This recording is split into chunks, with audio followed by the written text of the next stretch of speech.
Hello everyone, a very good evening and welcome to Byju's Exam Prep. Welcome to our classes on disaster management.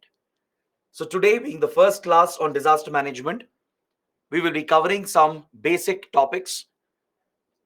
I'll also explain why the subject is important, why is it relevant for the exam. We'll take a look at the syllabus, we'll understand some basic concepts and then we'll get into the core topics under disaster management. See, disaster management is a very small subject, but from a mains examination point of view, it still is very important because you do get guaranteed questions in your GS paper 3. Disaster management is part of your GS paper 3 syllabus.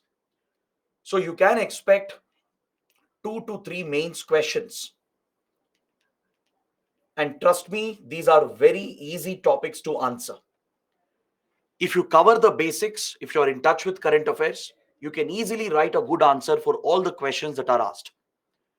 But the importance of disaster management does not end over here, because this subject, again, it's very dynamic and it is related to many other subjects.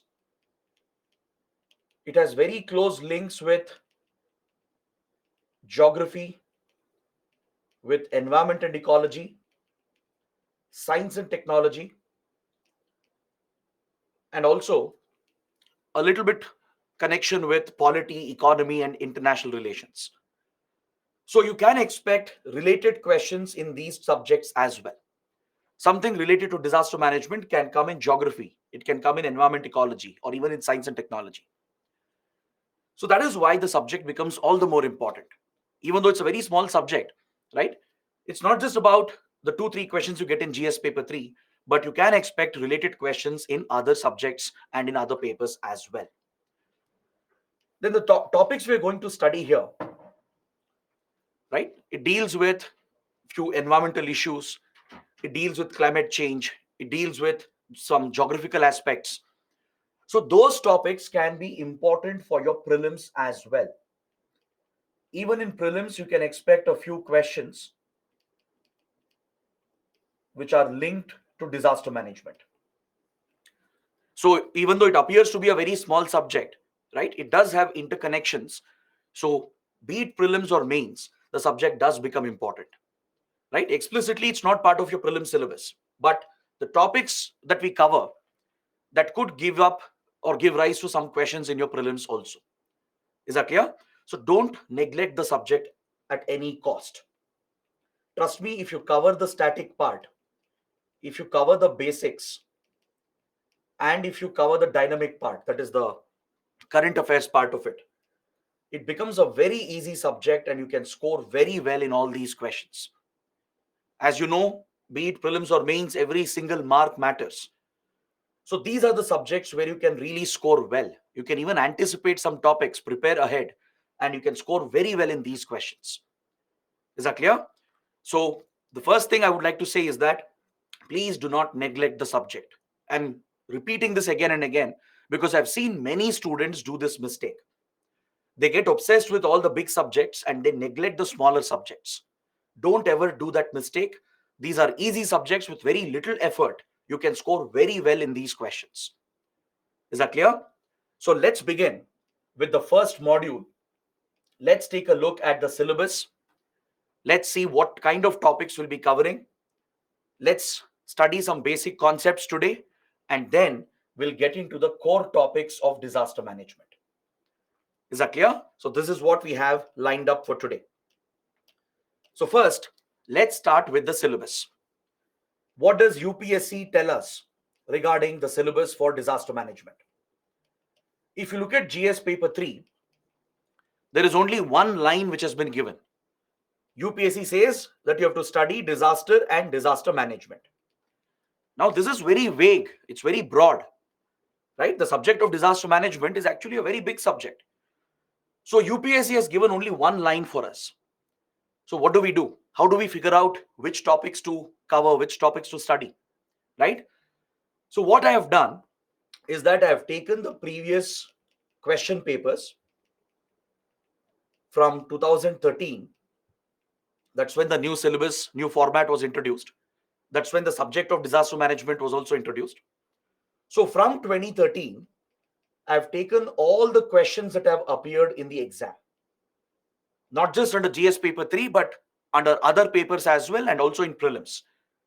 So by analyzing these questions that have come, we can deduce the topics that are relevant for the exam. We can identify which topics we should cover and what should be the structure of our preparation. This can be identified by thoroughly analyzing the previous questions that have been asked from disaster management. So based on this analysis, I have shortlisted these topics. We are going to start with the introduction. We'll cover some basic definitions like what is a disaster, what is hazard, what is vulnerability, what is disaster risk. All these are very key terminologies. So you should understand the definition of these terms, understand the concept behind it, and we should study the types of disasters. How can you classify disasters? How many types of disasters are there? Based on this, we will understand India's vulnerability to each disaster. How vulnerable is our country to different types of natural and man made disasters? Then we will study the disaster management part of it. We are going to understand the disaster management cycle, which will help us realize how India has been dealing with disasters. In fact, not just India, how the world deals with disasters. Because disasters are not specific to any country, right? They don't respect national boundaries. Disasters can strike anywhere in any part of the world, and it could impact millions of people. So disaster management cycle has become the standard approach today in disaster management. This approach is recommended by the United Nations itself, and most countries have adopted this structured response to disaster management. So we will understand the disaster management cycle, the various steps that need to be taken up under disaster management. We will study the global framework that has been laid out through the United Nations to deal with disaster management. We'll talk about Hyogo framework, Sendai framework, the Yokohama conference, and there are few institutions as well that you should be familiar with that deal with disasters. So we shall focus on the global framework that exists for disaster management, and then study the legal and institutional framework in India to deal with disasters. What legal measures have been taken in India to streamline disaster management in the country? Which institutions have been set up to deal with disaster management? Right? This is something we'll be studying under this topic. We will examine the Disaster Management Act of 2005, which transformed disaster management in India. This is a very important piece of legislation. It was only after this law was enacted that India adopted a structured professional response to disasters. So we have to examine this law, talk about the various institutions that have been created, and how India responds to disasters. We will study the architecture, the disaster management architecture, and the institutions involved.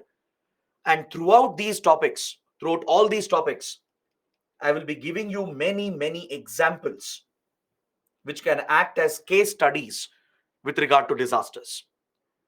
Especially in the last 15-20 years, India and the world have seen many disasters. So we'll take some of them as examples, as case studies to better get an idea about what is disaster management and why disaster management is important. Is that clear? So broadly, these are the topics I'll be dealing with. And we have 5 classes, which is more than sufficient. And we'll also discuss and analyze previous questions as well. Right? Every now and then we'll pick up some previous questions and see how we can approach answer writing. So this will complete the syllabus for disaster management. Is that clear? So let's begin with the first topic. What is disaster? How do you define a disaster? So before I start with the definition of a disaster, let me tell you your reading material. What should be your reading material?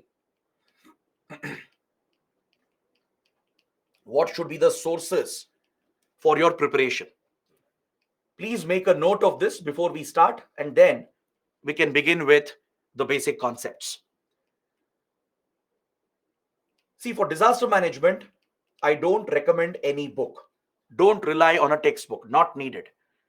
As it's a very dynamic subject, it's largely dependent on current developments, right? And some basic concepts. You don't have to focus too much on any standard books. Don't waste your time. Rely on the PPTs, the class PPTs, and the notes which is being shared with you. This will be your basic reading material. Then in the class, please ensure you make short notes. Keep a separate book for the subject and take down the key points. Take down the key points that I'm going to discuss.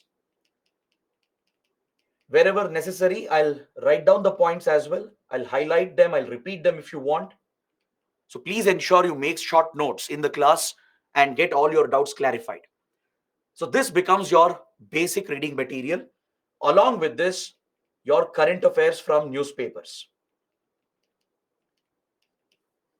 The current affairs material we provide, the daily news analysis, the weekly webinars, the monthly magazines.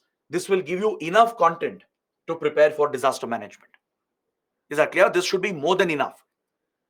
So concentrate on your newspaper reading and ensure you attend all the current affairs sessions that we conduct for you, especially the weekly webinars and the daily news analysis. Apart from this, maybe you can visit few websites. You can visit the website of National Disaster Management Authority, the NDMA. Take a look at the website of Ministry of Home Affairs as well, where there will be a section on disaster management. And also visit the relevant UN websites that deal with disaster management. This will give you some authentic official information, right? NDMA website especially will give you a lot of information. So if you are able to cover this, this is more than enough. Keep the reading material as minimal as possible. Don't invest on any unnecessary books. Don't accumulate notes because you'll waste your time, you'll waste your money as well. It's better you focus on limited material. Read that again and again. Revise more. Revision is more important. So this basic material is enough for the subject. Is that clear? Be thorough with your current affairs. Attend the classes, use the PPTs and the notes, and make your own notes in the class as well. This is more than sufficient. Understood? So let's start with the first topic. What is a disaster? If someone asks you, how do you define a disaster? UPSC might ask a question, a 10-mark question, asking you to define basic terms like disaster, vulnerability, hazard, etc. So what we can say is that a disaster, as the name itself indicates, it's a hazardous event. It's a catastrophic event, a calamity. It's an unfortunate event or a calamity or a catastrophe that causes widespread destruction. Any calamity or catastrophic event that causes widespread damage and destruction, especially to human life and property and infrastructure and even to the environment. Such a catastrophic event is called a disaster. Is that clear? That is the most simple definition. That's the simplest of definitions for you. You don't have to mug it up. Don't by heart this. Just understand the concept and you can explain this in your own words. You can frame your own sentences. So any calamity or catastrophic event which is occurring either naturally or it could be man-made as well. So such catastrophic events that lead to large-scale loss of human lives, where humans are killed or injured on a large scale. Such events which also cause damage to property, private property. That is, our houses could get destroyed, offices could get destroyed. Then agricultural fields could get damaged. Cattle could suffer injuries or cattle could get killed, which affects the farmers. Right? Any destruction of private property, destruction of public infrastructure. your roads, bridges, power lines, your mobile internet communication infrastructure, power plants, airports, seaports, important government buildings and installations. That constitutes your public infrastructure, your critical infrastructure. So, such catastrophic events which cause widespread damage, resulting in loss of human life, property, and infrastructure, along with damage to the environment, such an event is called a disaster. Is that clear? Now, if you look at the DM Act, if you look at the DM Act of 2005, it provides for a clear definition of disaster. The law that was enacted by the parliament gives out a clear definition of what constitutes a disaster. So let me read out this line. I've directly taken this from the Disaster Management Act. So let's see what it says about a disaster. The law says that a catastrophe or a mishap is like an accident or a calamity or any such grave occurrence in any area arising from either natural or man-made causes. Please remember this. This calamity or this unfortunate mishap, it could occur naturally due to the natural processes of the earth, or it could be man-made. And sometimes it could be a combination of the two. There could be few natural factors contributing to a disaster, and there could be man-made factors which could aggravate the impact of a disaster. So combination of the two is also possible. So this could occur either due to accident or negligence when the man-made factor is involved, right? When the man-made element is involved, it could be because of an accident or negligence.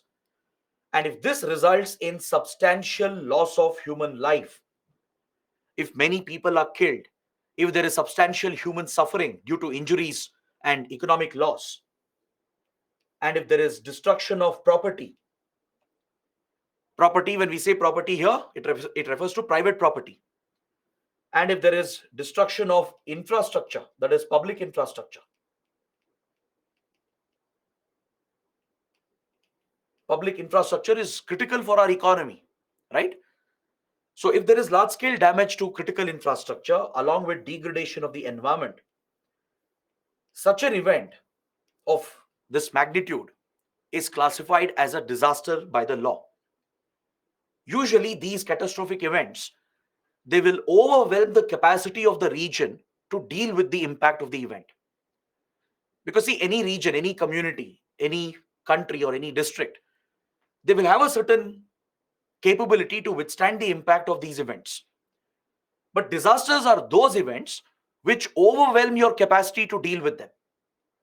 Is that clear? Now let's say there is a small fire incident, right? There is some property damage, but you can contain the fire. So those individual fires will not become a disaster. But imagine there is a forest fire, or let's say an entire large building has caught fire where thousands of people are trapped inside. So the ability to cope with that impact of the event is overwhelmed. You can't extinguish that fire so easily. You can't contain that. And it leads to significant damage to life and property and the environment. So those events, those catastrophic events, which are beyond our coping capacity, that is a disaster. Is that clear? A road accident is not a disaster. A simple fire, an individual fire here and there is not a disaster. A drowning incident here and there. Let's say there is heavy rains and a person has slipped and he has fallen, he's drowned in a water pool. Now that can't be a disaster. Disaster is a catastrophic event where the capacity of the whole community is overwhelmed. That whole region is not able to deal with the impact. Such events are called as disasters. Take the latest example, just a few days ago. I hope you guys know what happened in Sikkim. Can anyone tell me in the comments what happened in Sikkim? Just a couple of days ago, there was a catastrophic event. A human tragedy has occurred. Do you know what happened? Tsunami? No. Cloudburst? Landslide? Few students have got it right. Deepesh, Janita, Subhash. Just 3-4 students have got it right. There was a GLOF incident, glacial lake outburst flood. We are going to study this disaster later. All right. A glacial lake in the Himalayan belt burst open, causing flash floods in the downstream area, and hundreds of people are missing, including several soldiers of the Indian Army. It's a catastrophic event. The affected area, right, it couldn't cope with the impact. The ability of that region to deal with the impact was overwhelmed. So hundreds of people are likely to be killed, and it has caused economic damage as well. There is damage of property, damage to infrastructure, damage to the environment. So such events are classified as disasters. So this event that happened just a few days back in October 2023, that is an example for a disaster. Is that clear? Just few weeks ago, couple of months ago, we had cloudbursts and flash floods in Uttarakhand and Himachal Pradesh. We saw massive flooding in Haryana, Punjab, and also in UP, right? The Yamuna, the Ganga, they flooded the region, causing widespread damage and destruction. Then we have seen massive forest fires in Hawaii just a month ago, I think 1.5, 2 months ago. In Hawaii, in the United States, there was a massive forest fire that caused large-scale destruction. Then recently in Europe, in the Mediterranean region, there were devastating heat waves and forest fires.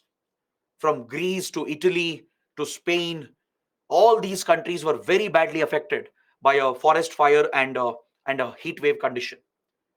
Right? So these events are called as disasters. They are such catastrophic events which are either of natural origin or man-made origin or a combination of the two, which is causing large-scale damage to human life, property, infrastructure, and the environment.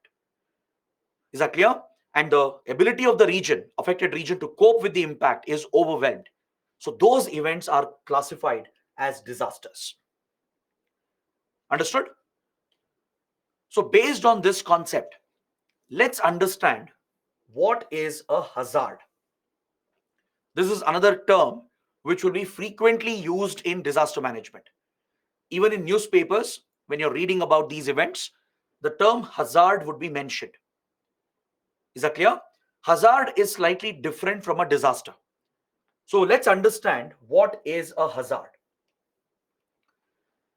Hazard is a potential state or a potential event which can cause a disaster in the future.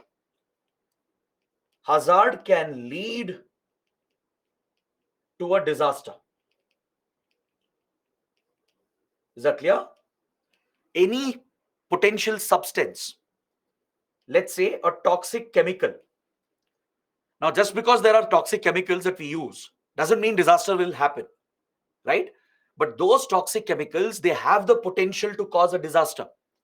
If that chemical leaks out from a factory, if it enters a water body, or if a toxic gas, which is used in the industry, leaks into the atmosphere, then the hazard becomes a disaster, right? So until then, this substance, this toxic hazardous substance, it has the potential to cause a disaster. Understood? Similarly, a potential state or an event. Let's say there is a mountainous area. The mountainous area is not very stable. So that area is a hazard. There is a hazard for a landslide. There is a hazard for a flash flood in such areas. So these are potential states, potential events, which if it were to happen, if it happens in the future, right, then it can lead to a disaster. So such a state or a substance or an event is called a hazard. Now, if you didn't understand this, let me give you a simple example. Let's take a simple hypothetical example. Now, imagine a situation A. In this situation or in this scenario, let's say there is this mountain. All right. In a certain region, there is this mountain.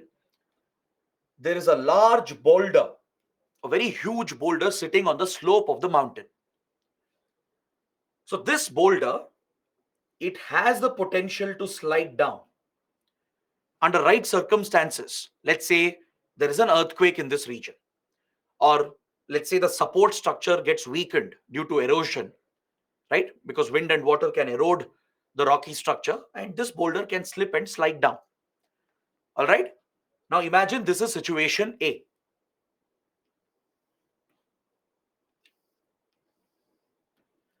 Now let's take the same scenario, a mountain with a boulder sitting on it. Now let's say it slides down. It slides down, it comes down and crashes at the foothill. At the foothill, let's say there is a village. There is a human habitation. There are several houses right at the foothills. There are few hundred people who are residing here. There are few hundred people who reside at the foothill. They carry out agriculture. They have some cattle. There is a small forested area as well, right? So that is the given situation. Now, compared to A and B, you tell me which constitutes a hazard and which constitutes a disaster. In A, there is a potential for the boulder to slide down. But in B, the boulder has already slipped. The boulder has already crashed. Imagine these two scenarios where in situation A, the boulder is still sitting on the mountain. There is a human habitation below, right? It does have the potential to slide, but it hasn't crashed already. It is just sitting on the slope of the mountain. But in situation B, due to maybe erosion or an earthquake, right, the boulder has slipped, it has started rolling down, and it is crashing into the village present below. Now you tell me which is a hazard, which is a disaster. Very good. Oh, Mangrulkar, Himanshu, Ruchita, they've all got it right. Situation A represents a hazard because here the potential is there. It might happen in the future. It hasn't already happened. But situation B clearly will turn into a disaster. Because if this large boulder crashes into the village, many houses could get destroyed. Many people could get killed and injured. Many cattle and animals could get killed, right? So this will turn into a disaster. Situation B is a disaster, whereas A is still a hazard. The boulder has the potential. It is in such a state that there is a potential for a disaster to happen in the future. So such an event, a potential event, or a potential substance or a potential state is called a hazard. Is that clear? I think the difference should be very clear by now. So the hazard for people includes death, injury, disease, and even mental trauma. Because these hazards, if they turn into a disaster, if the disaster actually happens, it does leave behind severe trauma as well to the affected victims. It's not just about physical injuries, right? We often pay more attention to physical injuries and physical damage, and we ignore mental health. Disasters can even lead to mental trauma. It can have a long-term impact on mental health because the victims can suffer from PTSD. They can suffer from post-traumatic syndrome, right? They can suffer from post-traumatic stress syndrome, which severely affects mental health. It can affect goods, that is property, infrastructure, and lead to economic loss. There will be severe economic loss because of a hazard turning into a disaster, right? Disasters can leave behind large-scale economic destruction. Entire agriculture sector can be uprooted in that affected region. Imagine floods. Let's say flood water enters agricultural fields and you have standing crops, or farmers have just sown the saplings. The entire cropping cycle in that season will be destroyed. So farmers will lose their livelihood. Imagine cattle also get killed. The animal husbandry industry takes a hit. Let's say there are important offices and factories present in the path of a disaster. Let's say there is a massive earthquake and many buildings have been destroyed. So the livelihood, right, of the people will get completely uprooted in such regions, in the affected regions. The damage to infrastructure which is going to happen, right, this will leave behind a long term damage. Disasters have the ability to set back a region by at least a decade in their development. Imagine through a lot of efforts, government would have created the basic infrastructure. After 30, 40 years of effort, roads would have been built, electricity would have been provided, water supply would have been provided, railway links and mobile internet connection would have been provided. All of this infrastructure, which has been created from decades, could be wiped out in one single event. So the region will be set back in its development. There will be large scale economic loss and there will be social disturbance as well. The region will suffer socio-economic loss because when there is damage to property, damage to the economy, damage to livelihoods, poverty will increase, diseases can spread, education gets compromised, healthcare takes a hit, general well-being of the people, the standard of living of the people gets affected. So this will increase social divisions that already exist. The income divide will increase between rich and the poor. The caste-based, religion, ethnic divisions which are there, they will also widen, right? Those who are already well off, they will somehow manage to deal with the impact. But those who are at the bottom of the society, the weaker sections, the vulnerable sections, they will suffer more impact. And as a result, it will leave behind social disturbance as well. There will be large scale socio-economic loss when a hazard turns into a disaster. There could be very serious damage to the environment where threatened species could be wiped out. Disasters can kill animals, birds. It can wipe out entire forested areas or wetlands. They could be disturbed, right? A forest fire can consume thousands of hectares of thick forests, dense forests that have grown over decades and centuries. That entire forest area will be wiped out in one single event. One single wildfire is enough to wipe out a well-built forest area. Hundreds of threatened species, they are at risk, right? Your endangered species, animals, birds, even aquatic life, they could all suffer damages during such hazardous events which turn into a disaster. So there would be loss of biodiversity, right? Ecosystems take a hit. The food chain could get disturbed. There could be large scale pollution which happens because of man made disasters or even due to some natural events, right? The pollution which happens could affect the ecosystem. So these events, these hazardous events, they have the potential to lead to a disaster. All right, so we classify and recognize them as a hazard. So in disaster management, it's very important to recognize these potential events. Even before it turns into a disaster, even before the disaster can happen, we can intervene. We can take certain measures to prevent the hazard from turning into a disaster. Or if not prevent, we can at least mitigate the impact when the disaster actually occurs.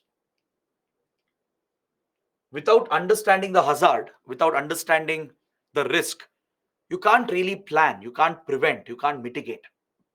Now, in this example itself, in this example I have given, let's say the people of this village, let's say they identified the hazard before it could turn into a disaster.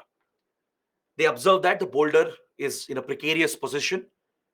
They realize that either an earthquake or erosion can lead to the slipping of the boulder, and they get to know that in the future it might lead to a disaster. It might destroy their village.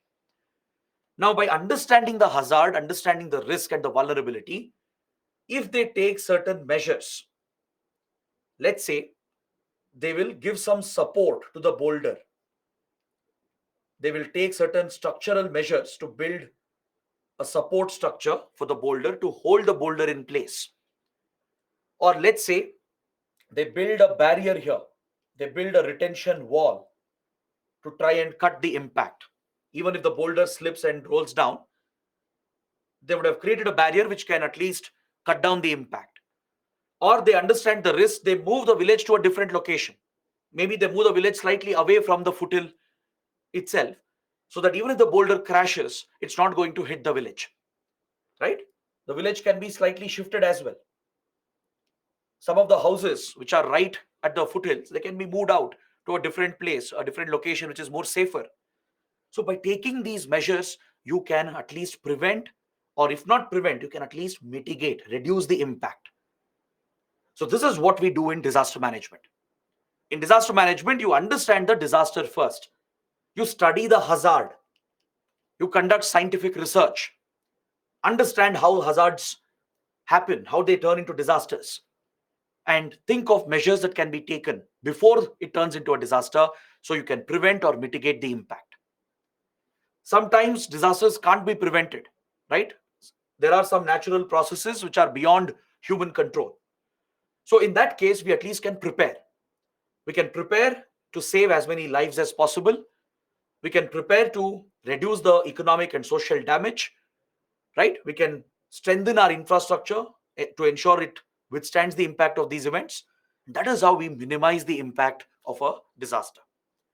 This is exactly what is done in disaster management. Now, based on this, let us classify hazards into different types. Let us see what are the different types of disasters that can occur, right? And how we can classify the hazards into different categories. First, of course, we have natural hazards which naturally occur in the environment, right? These are a result of natural processes. The natural processes that are happening inside the earth, on the surface of the earth, and in the atmosphere, and also in outer space. These natural processes that are happening in the earth, on the earth, and even in the atmosphere and in the space, those events can cause a disaster. So we classify them into these categories, these 6 categories. Please remember this point, very, very important for your prelims and for your mains. These are the different types of natural hazards. We have hydrological hazard, meteorological hazard, climatological hazard, geophysical hazard, biological hazard, and extraterrestrial hazard. All right. Now, let me give you an idea as to what these hazards are. How do they occur? What are the examples that we can think of for these different categories? A hydrological hazard, as the name itself indicates, is a result of water flow. It's a hydrology related event. So, a disaster that is occurring because of the way in which water flows on the surface of the earth. Such an event is called or classified as a hydrological event. Such hazards and disasters become hydrological hazards and disasters. For example, floods, flash floods. It's primarily due to the manner in which water is flowing on the surface, right? And that is causing a disaster or a hazardous event. And we classify that as a hydrological hazard or a disaster. So flood and flash floods are classic examples for this. Landslides triggered by floods will also fall under this category. If water flow in a slopy, hilly area has triggered a landslide, if that is the primary reason for a landslide to occur, even such a landslide becomes a hydrological hazard in that case. All right. There is actually a very interesting connection here between floods and landslides. Let me explain that. Floods and landslides, they actually share a very unique connection. Now imagine in a mountainous area, there has been heavy rainfall. Heavy rainfall has been received. All right. So the water which is flowing down the slope, it will cause a flood in the downstream. Let's say the water carrying capacity of this region is overwhelmed because of sudden heavy rainfall. So this excess water which is going to spill out will cause a flood in the downstream area. Now, since the water is flowing down a slopy area, the water could weaken. It could weaken the top layer of the soil. As a large volume of water is flowing down, right, the water could seep into the top layer and it could weaken the structural integrity of the slope itself. So on the slope, there will be not just soil, rocks, but you'll also have vegetation, right? Trees, plants, forests will be present on the slope. So if the slope weakens beyond a certain point because of water saturation, this entire slope could crash. It would slip down in one movement, causing a landslide. The entire topsoil could get displaced in one violent, sudden movement. Gravity will pull it down.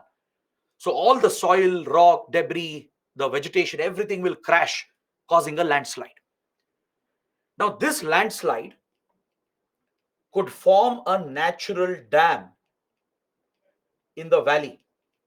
It can form a natural dam-like structure because all the rock and soil material, the debris which has crashed, right? It will be a very huge volume of debris. This debris or waste material, this will block the flow of the water. When it crashes into the valley, it creates a blockage. It creates a blockage that affects water flow in the valley. That's why it's like a natural dam. So it's going to hold water behind, and water will build up behind this natural blockage. So it's a natural blockage. It will not be very strong. Structurally, it will not be strong enough to hold water beyond certain point. So as water builds up behind this blockage, the pressure will keep increasing.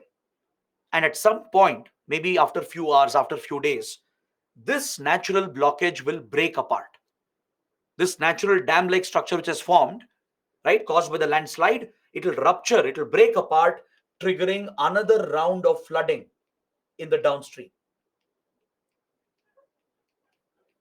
So that is a cyclical connection that exists between floods and landslides. So such landslides which are being triggered by floods, by the flow of water, right, also fall under this category, the hydrological category. Next, you have meteorological category. Meteorological hazards and disasters. They are a result of meteorological phenomena. It's a result of meteorological phenomena which is related to the events happening in the atmosphere and also in the seas and the oceans. It's more related to the weather of a given region, right? So weather is specific to regions. It is seasonal as well. It changes from season to season. Weather is more of a short-term event, right? Weather exists for over few days, few weeks, few months. So weather is short-term. It is affecting a particular region, right? Weather in Delhi is different. Weather in Bangalore is different. So weather is more of a short-term phenomena. And of course, there is the role of climate, which is a long-term, large-scale phenomena. Climate is usually regional or global, right? These climatic and weather-based events, which are happening in the atmosphere, in our seas and oceans, in our water bodies, these events could lead to certain extreme weather events. We classify them as extreme weather events. For example, a severe storm or a cyclone. Cyclone is a meteorological hazard.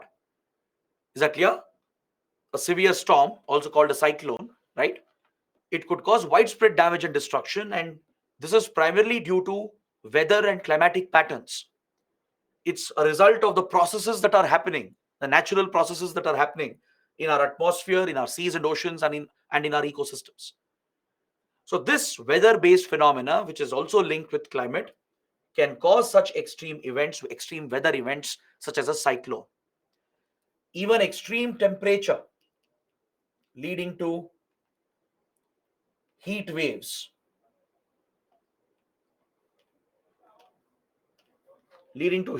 and as well as cold waves, any extreme temperature, which is a result of meteorological phenomena, weather and climate linked phenomena, right? All these are meteorological events. Understood? This is primarily a result of the weather of that given region. The weather patterns in that given region leads to these extreme weather events, where you might witness a cyclone, you might witness sudden rainfall, there might be a sudden blast of rainfall, which we call as a cloud burst, or there might be extreme swings in temperatures, where you witness these highly dangerous conditions such as a heat wave or a cold wave condition. So these are your meteorological hazards. Then those hazards which are purely a result of climatological factors, long term climatic factors, they are classified under this category, the third category. So forest fires, droughts, glacial lake outburst flood events, or GLOF, which I was mentioning, these are mainly linked to climatological events. Climatological processes are long term processes happening over a large area compared to weather, which is happening seasonally, right, over a small area. So, widespread forest fires, drought conditions that will last years together, then glacial lake outburst flood. These are all result of climatic changes happening, which happens over the long term. Now, you take the Sikkim disaster, for example, the recent glacial lake outburst flood that happened in Sikkim few days ago. This disaster was in the process of happening from at least 20 years. The hazard was known at least from 15, 20 years. There was enough data, enough research available pointing to this potential event from occurring. There were many studies by experts indicating that this glacial lake was at risk. It was being monitored by authorities, by researchers, both in India and abroad. They've seen how the glacial lake has grown in size, how the integrity of the glacial lake was weakening. So there were warnings, there were few prior signs that this glacial lake might burst someday in the future. So this has happened over the long term. It didn't happen in few weeks or few months or few years. It's happened over a good 15, 20 years. So such events become climatological events. Next, biological hazard. This is very simple, right? Pathogens or pests, if they result in a disaster, we classify them as biological disasters. These are biological hazards. So your epidemics and pandemics that are caused by viruses or bacteria or even by fungus, or there could be some unknown pathogen which we don't know about, which we have never encountered. They can trigger these widespread contagious infections causing an epidemic or a pandemic like COVID-19, for example.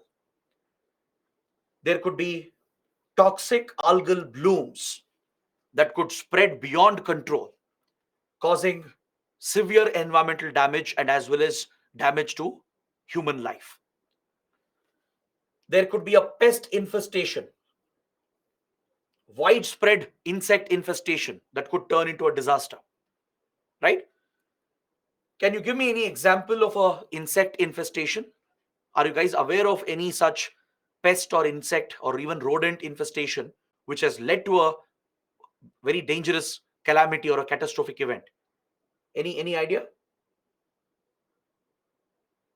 Malaria, plague. No, see, please understand, in case of malaria and plague, the pests or insects you're talking about, mosquitoes and rats, they are just vectors. They're simply carrying the disease. But malaria and plague, they're examples of your epidemics and pandemics, not of an infestation. Subhash has given the right answer. Very good. Anyone else? Have you heard of locust?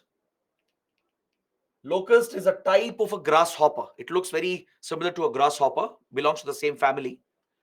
Locusts can be deadly. When you have swarms of locusts, right, they can destroy agriculture. They can destroy your food security across countries, across regions. Locust infestation is a classic example. The world has recently experienced one such locust infestation. From Africa, from the Horn of Africa region, right, from there till West Asia, till Pakistan and India, till Rajasthan, this whole belt was very badly affected by a locust infestation. These swarms of insects, there will be millions and millions of those locusts, and they destroy the crops, they destroy the standing crops, affecting agricultural productivity and causing a food security crisis, leading to inflation. This has a huge impact on food security. It affects the poor people, right? It affects nutrition, it leads to inflation, causing economic damage as well. So that is one example. Other examples would be in Mizoram. Back in 1950s, there was a rat infestation that led to a famine. In Northeast India, where bamboo is widely present, right? The bamboo trees, they flower every once in a while. It has a cyclical flowering season. It happens, I think, once in 49 years. The season is called the Motham season. Motham refers to the flowering of the bamboo. So in Mizoram, what happened was, during this natural ecological phenomena, where the bamboo flowers once in every 49 years, there was a simultaneous flowering which happens. Obviously, all the seeds will fall below, it will fall to the ground. So there is a sudden availability of food for the rats, for the rodents. So due to the large availability of seeds on the ground, rat population exploded in Mizoram. There were not thousands and lakhs, but millions of rats and rodents because there was easy availability of food. But once the seeds are exhausted, right, the seeds will not last forever. These rodents will exhaust all the seeds. And then what they do, right, there is a very big population by now. The population would have exploded. Now they will turn their attention to agricultural fields. They will turn their attention towards warehouses, shops, and kitchens where food is stored. So these rats, they destroy the food crops and the food stored, the grains which are stored, causing a famine, causing hunger, malnutrition, and even death related to hunger. This even became a reason for Mizoram insurgency, the Mizo insurgency that started in 1960s. That's another story altogether, because the Mizos, they felt neglected by the government. They felt the government didn't care about this famine, where they were very largely affected by this event. So this became one of the root causes for Mizo insurgency as well, that broke out in 1960s. So that's another example of a pest or rodent infestation. Recently, France is facing a unique crisis. France is dealing with a massive bed bug infestation. I don't know if you guys have heard about it. Over the last few months, in fact, from last 2 years itself, France is dealing with a crisis. It has escalated in the last 3-4 months, especially. Most of the houses, most of the hotels, offices, and most of the bedding and cloth material, they are infested with bed bugs in France. This is having an economic impact already, even though it's not a major health concern, because bed bugs don't really spread diseases, they only bite. But problem is, it could affect tourism. It could result in economic loss. So France is dealing with a massive bedbug infestation. So all these are biological hazards. Such examples are examples of biological hazards. Next, you have geophysical hazards. Geophysical hazards are a result of geological phenomena. geological phenomena which happens in the interior of the earth. The geological phenomena happening in the interior of the earth can lead to these disasters. For example, earthquakes, volcanoes. They're all a result of tectonic activity.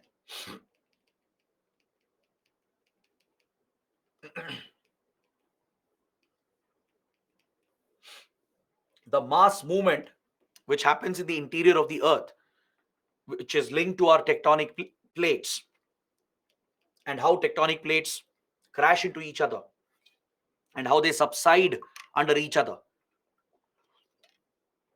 This geophysical movement of the earth, which is happening inside the earth, in the interior of the earth, can lead to these disasters such as earthquakes, volcanoes, etc.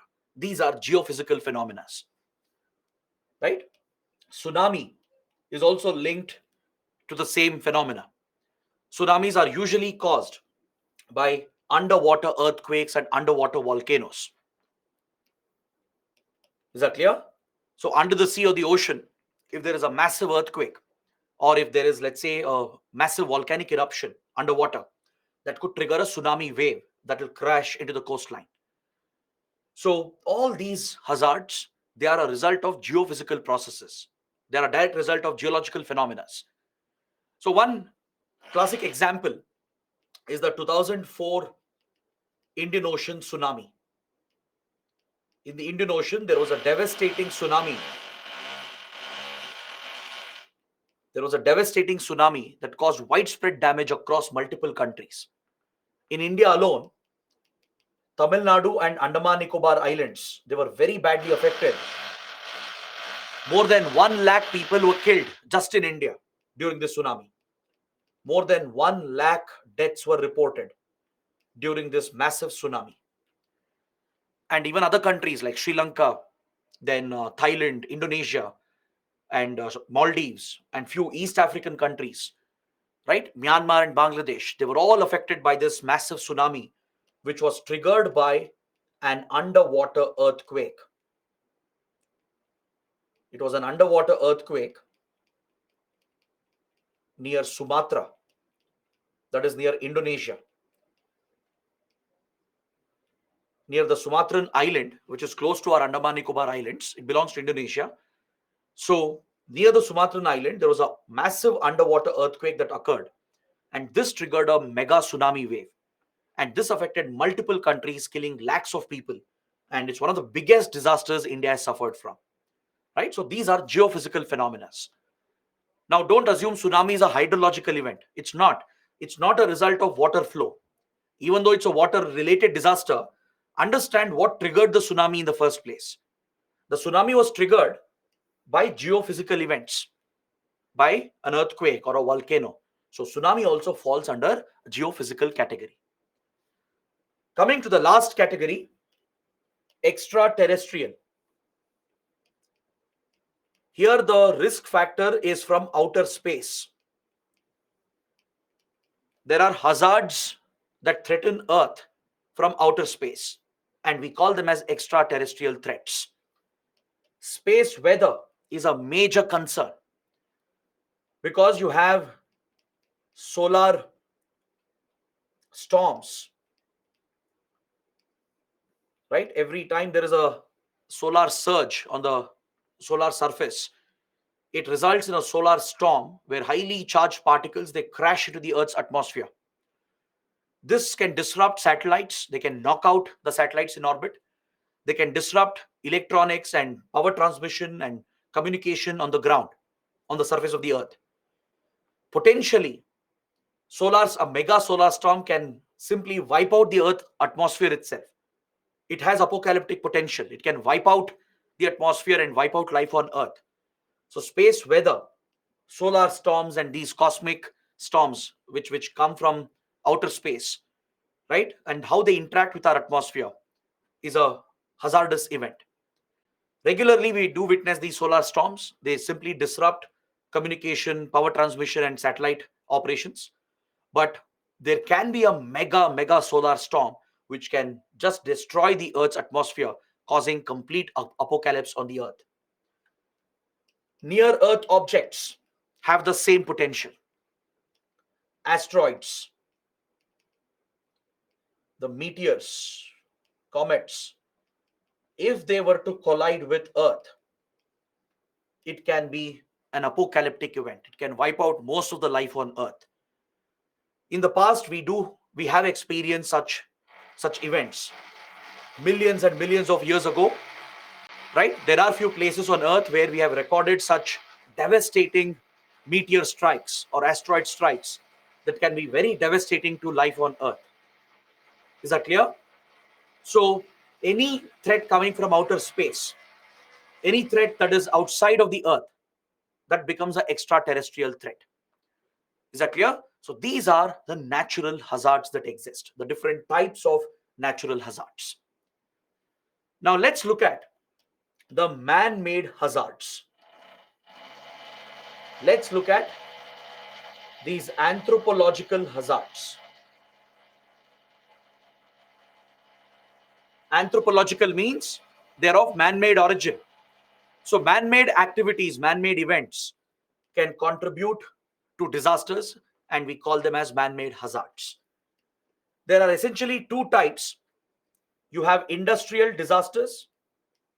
These are accidents and catastrophic events that occur in the industry. Like, for example, a toxic leakage of a gas or leakage of a hazardous chemical that can kill people, damage the environment, etc. So gas leak, chemical leak, boiler explosions, right? There are few industries where industrial boilers are used. You have high temperature, high pressure conditions. These boilers might burst, explode, killing the workers and the people around the area. There could be large scale industrial fires, devastating industrial fires that could cause a massive incident. So all these are examples of industrial disasters. All right. The Bhopal gas tragedy comes to mind. The Bhopal gas tragedy of 1984 is one of the worst industrial disasters the world has experienced. The Chernobyl disaster, the Fukushima disaster. But however, they are of nuclear category. So we classify nuclear category separately. Nuclear disasters that might occur and usage of chemical weapons or biological weapons and nuclear radiological incidents, they are separately classified as CBRN hazards, chemical, biological, radiological, nuclear hazards. These hazards are usually an outcome of warfare or terrorism. Let's say a country has used chemical weapons or biological weapons in a war, in a conflict, right? These are prohibited. We have conventions, the Chemical Weapons Convention and Biological Weapons Convention, which prohibits the usage of chemical biological weapons. But still, if a country uses them, causing large scale damage, that represents a CBRN disaster. All right? Or any kind of nuclear incident, maybe usage of nuclear bombs, like it was dropped on Hiroshima and Nagasaki, or a nuclear accident even in a civilian power plant, like Fukushima or Chernobyl, the 3 Mile Island incident in the US. Any such radiological or nuclear incident where radioactive material, nuclear material has leaked or it has deliberately been used, even leakage and accidents are under the same category. Even a leakage and accident in the nuclear radiological sector, and even if it's a result of warfare or terrorism, they fall under CBRN hazard category. All right. So these are the man-made hazards. So understanding the types of hazards is very important. Understanding how we classify them into different categories is very, very important, because you can get a basic question here, a 10-mark question, where UPSC might ask you to explain what is a hazard and list out the different types of hazards, right? So this is a very basic concept. It's a very important concept that lays the foundation for the subject of disaster management. So I hope everything is clear. Now let us proceed to the next topic. Let's understand what is vulnerability. Another key concept. We have studied disaster, we have studied hazard and types of hazards. Now we are going to the next concept, which is vulnerability. What is the dictionary meaning of vulnerability? It usually translates to weakness. How weak you are. How weak you are with regard to coping or resisting the impact of a disaster. See, disasters will happen. As I told you, many of the disasters that we mentioned, they are unstoppable. We can't prevent them. You can't prevent solar storms. You can't prevent a cyclone. You can't prevent an earthquake or a tsunami, right? They are a reality. They will happen. They are natural disasters. They will keep happening. Now, what is our weakness to those disasters? That is the question. That is vulnerability. And you can measure that. You can identify how weak a country is, how weak a region or a community is to withstand the impact of a hazard. And that is called vulnerability. Is that clear? It is the degree of resistance. To what extent can we resist the impact? To what extent can we cope with the impact and rebuild our lives and recover and come back to normalcy? So that is called vulnerability. So this is a measure of your weakness, right? Now let me explain this with an example. There are many factors which determine vulnerability. Your weakness is dependent on many factors. So let's understand this with some examples. Now let's say I take the example of cyclones in India. All right. Let's take cyclones in India. I'll mention two places. You tell me which of them is more vulnerable. I'll mention two places in India. You tell me which of these two places are more vulnerable to the impact of a cyclone. Tell me in the comments. Everyone is saying Chennai, and there is a rare student. Let me not take their name. They're saying it's Bangalore. Okay. Majority are saying Chennai. You're absolutely correct. Now, how did you give the answer? On what basis did you identify Chennai is more vulnerable than Bangalore? Can anyone tell me that? On what basis Chennai is more vulnerable than Bangalore? It's a coastal area. It's close to the sea. Okay. Correct. So this is a geographical factor. It's a matter of where the place is located. Understood? So depending on where the place is located, what's the geography of that place, vulnerability will vary. It will change from place to place. Is that clear? We'll take one more example. With regard to earthquakes in India, which city is more vulnerable, Delhi or Mumbai? With regard to earthquakes in India, which city is more vulnerable, Delhi or Mumbai? Very good. Again, majority are saying Delhi. There are some rare students who are saying it's Mumbai. Okay. Delhi is the correct answer. Again, on what basis did you give the answer? It's on the location of the place. It means the geographical factors determine your vulnerability. Is that clear? Chennai is more vulnerable. The coastline of Odisha, West Bengal, Andhra Pradesh, Tamil Nadu is more vulnerable to cyclones, to tsunamis. It's because of their geography. It means they need to take certain measures to protect themselves against cyclones and tsunamis. Bangalore or interior parts of India, they need not worry about cyclones and tsunamis. They'll not be affected by it. Is that clear? Similarly, Mumbai need not worry too much about earthquakes. Delhi has to worry about earthquakes. All the cities and towns present near the Himalayan belt, they are more prone to earthquakes. So this is vulnerability. Your geographical location, the geographical features of the place, right? And what hazards, disasters are present there, that determines your weakness, your vulnerability. That's one of the factors. Next. Now let me give you one more example.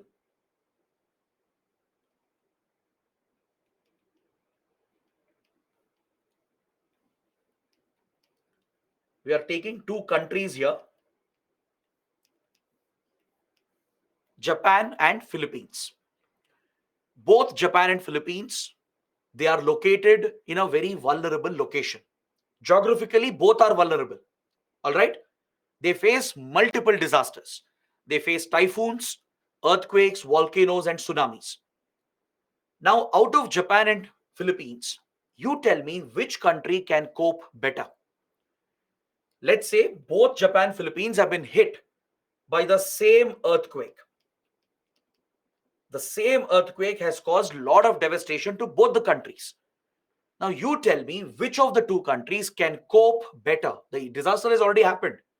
Which of them can cope? Which of them can recover quickly and rebuild their lives and come back to normalcy? Very good. Japan is the correct answer. On what basis did you give the answer? I am sure it was on the basis of its economic ability. Japan is a developed nation. It's a developed country. Philippines is still a developing nation which struggles with number of administrative challenges. So those countries, those regions which have a strong economy, which have better governance, they are going to cope better with the impact of a disaster. Is that clear? Now take India, Pakistan for example. Let's say there is massive flooding in the Indus basin, right? All the Indus rivers, they have flooded. Or let's say there's a massive earthquake in the Himalayas. Compared to India and Pakistan, India will do slightly better than Pakistan because we have better governance. We are a better economy compared to Pakistan. We have invested in disaster management. We have streamlined disaster management into our governance and administration. So we will do better. We will mitigate the impact. We'll reduce the losses and will quickly come back to normalcy compared to Pakistan. So your economic status, even governance factors play a role. Is that clear? They determine your weakness. So by studying these factors, you can estimate vulnerability. Okay, let me give you one last example. Let's say there is a flood, or even better example, let's say there is a massive heat wave in Delhi. All right. Imagine this is the summer season. All right. And Delhi temperatures have hit 48, 49 degrees Celsius. I'm sure many of you know the extreme weathers of Delhi, right? Let's say a heat wave has begun. IMD has issued an alert. The government has issued an alert and there is a tragedy about to happen. Let's say there is a rickshaw puller, then there is a construction worker,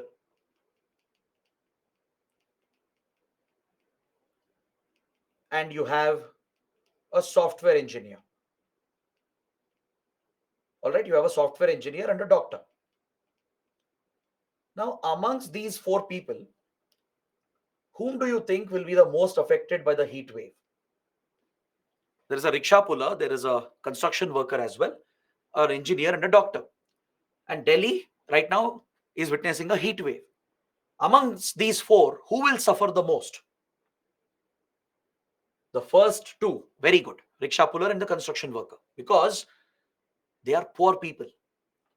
Their social status is determining their vulnerability, their weakness. The software engineer works in a plush corporate office where there is shade, there is air conditioner. He will not even experience the heat wave. He or she will not even know that there is a heat wave disaster taking place. Or now we have the luxury of work from home. So in an engineer's home, there will be fan, he has enough water to drink, he has an air conditioner or an air cooler at least, right? If he wants, he can have juice, he can have electrolytes. He will never even feel the impact. Same with the doctor as well. But rickshaw pullers and construction workers, they have no choice. They have no option. Now, let's say in a worst case scenario, the engineer can take a leave, right? He can drop a message to his manager saying, I'll not come to work. Today there is a heat wave condition. So he can take a leave. He can rest at home. He need not exert himself. But rickshaw pullers or beggars or construction workers, they don't have this luxury. They can't take a day off. They have to work. They're earning daily wages.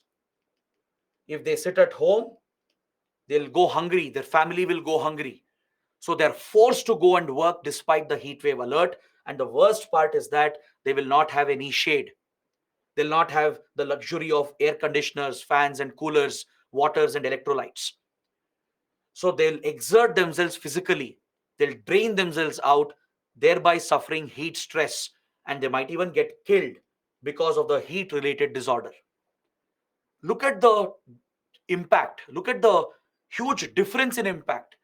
The engineer and doctor won't even feel, they will not even be aware that there is a heat wave alert. But a rickshaw puller might die. A construction worker might lose his life because of this disaster. That is the impact. So there is a social divide. The social factors, the economic factors play a very big role in determining vulnerability. So through careful studies and assessments, you can identify human weakness, human vulnerability based on these different factors. When you do this thoroughly in a scientific manner, it will help in disaster management. So next time when there is a heat wave alert, whom should the government protect in Delhi? Should it plan for protecting engineers and doctors or protecting the rickshaw pullers and the construction workers? Right? That is the knowledge you get by understanding vulnerability. Now that you know that these are the vulnerable people, the focus should be on them. When there is a cyclone forming in Bay of Bengal, government knows the coastline is vulnerable. Chennai is vulnerable, Odisha is vulnerable, not Bangalore, not Mumbai, right? So accordingly, the measures can be taken, and that is how vulnerability and understanding vulnerability helps in disaster management. So this is a very important concept because based on hazard, vulnerability, and exposure, you can determine disaster risk. Today, this is the focus in disaster management. The Sendai framework, which was adopted in 2015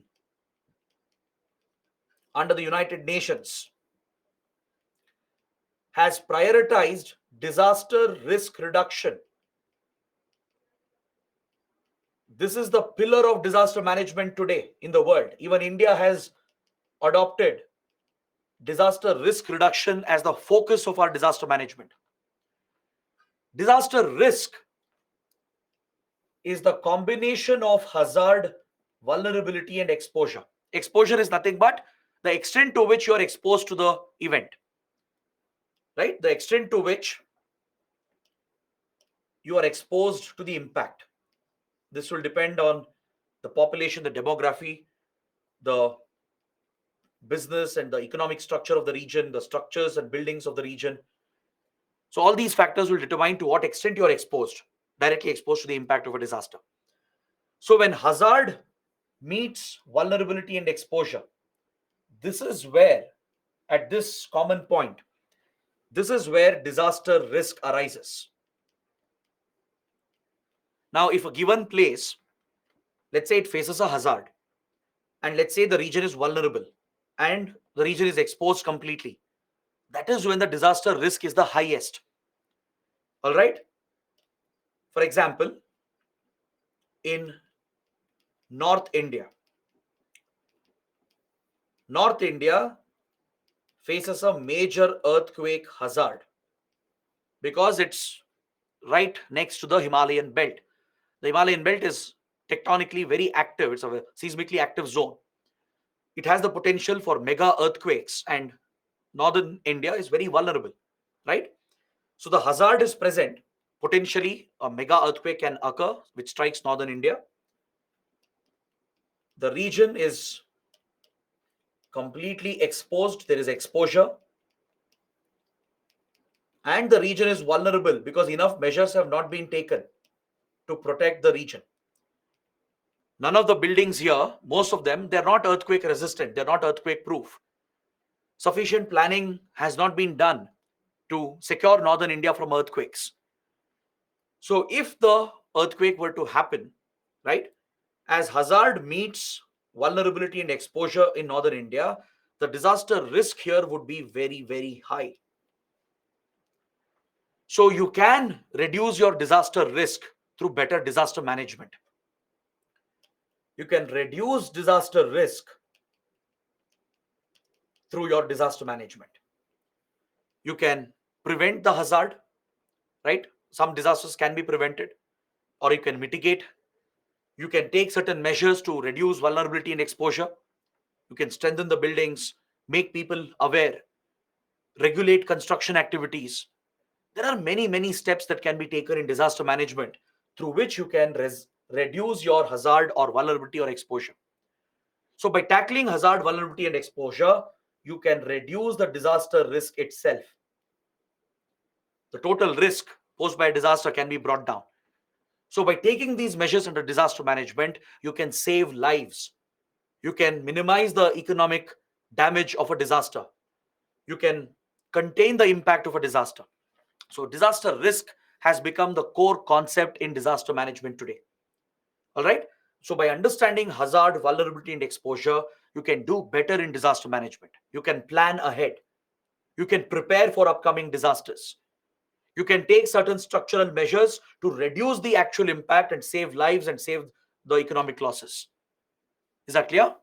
So, the Sendai framework of the UN, which was adopted in 2015, has prioritized disaster risk reduction. This is the focus of the world in disaster management. Even India has adopted disaster risk reduction as the mantra of disaster management. Is that clear? So we'll study more about this as we progress through the next few topics. As we take up different chapters, we will come across disaster risk, how we can deal with it, how we can deal with hazards, how we can manage vulnerability, how we can reduce exposure. This will keep coming up under every disaster that we are going to study. Is that clear? Now let's take up a very important discussion on how environment degradation contributes to disaster risk. This is a very, very important analysis. You can even expect an essay topic on these lines. Environmental degradation is directly linked to disasters. It can aggravate the disasters that we are witnessing and facing. All right. So let's understand what's the connection here. How environmental degradation contributes to more disasters. That's something we should understand.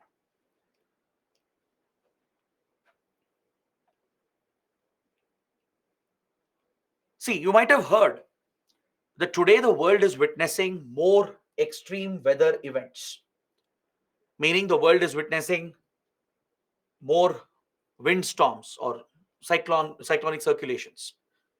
We are witnessing more floods, more heavy rainfall, witnessing forest fires, landslides. We are witnessing more droughts, right? This is a common assessment, especially in the last 3 decades. We have noticed that even with regard to natural disasters, their frequency has gone up and the intensity of the disasters also has gone up. You can notice a clear increase in the intensity and frequency of disasters which are occurring and happening. Now, this has been tied to climate change and global warming. Scientists have clearly established a direct link between global warming, which has been induced by man made factors, anthropological activities have directly contributed to the warming of the atmosphere. We have released greenhouse gas emissions. The industrial activities, our agricultural activities, has contributed to large scale greenhouse gas emissions through which we have altered the global environment. The biogeochemical cycles, which you would have studied in your school days, they have been disrupted by human activities. The carbon cycle, the water cycle, right? And all the other essential biogeochemical cycles, they have been permanently disrupted by human activities. In nature, there is a equilibrium. There is a natural equilibrium that nature maintains. But we humans have disrupted that due to over exploitation, right? There has been rampant expansion in growth in economic activities in the last 200 years, in the last 2 centuries. Our growth is driven by exploitation of resources, by mining, deforestation. We have destroyed forest cover. We have degraded our coastal areas. Hunting and poaching has gone up, causing biodiversity loss.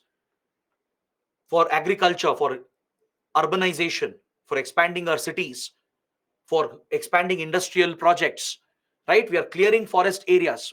We are deforesting the forested areas to provide for more economic activities, to provide for urbanization, for industrialization, right? Even large scale farming, large scale agriculture is also responsible for destruction of forest land. Tourism is over exploitative today.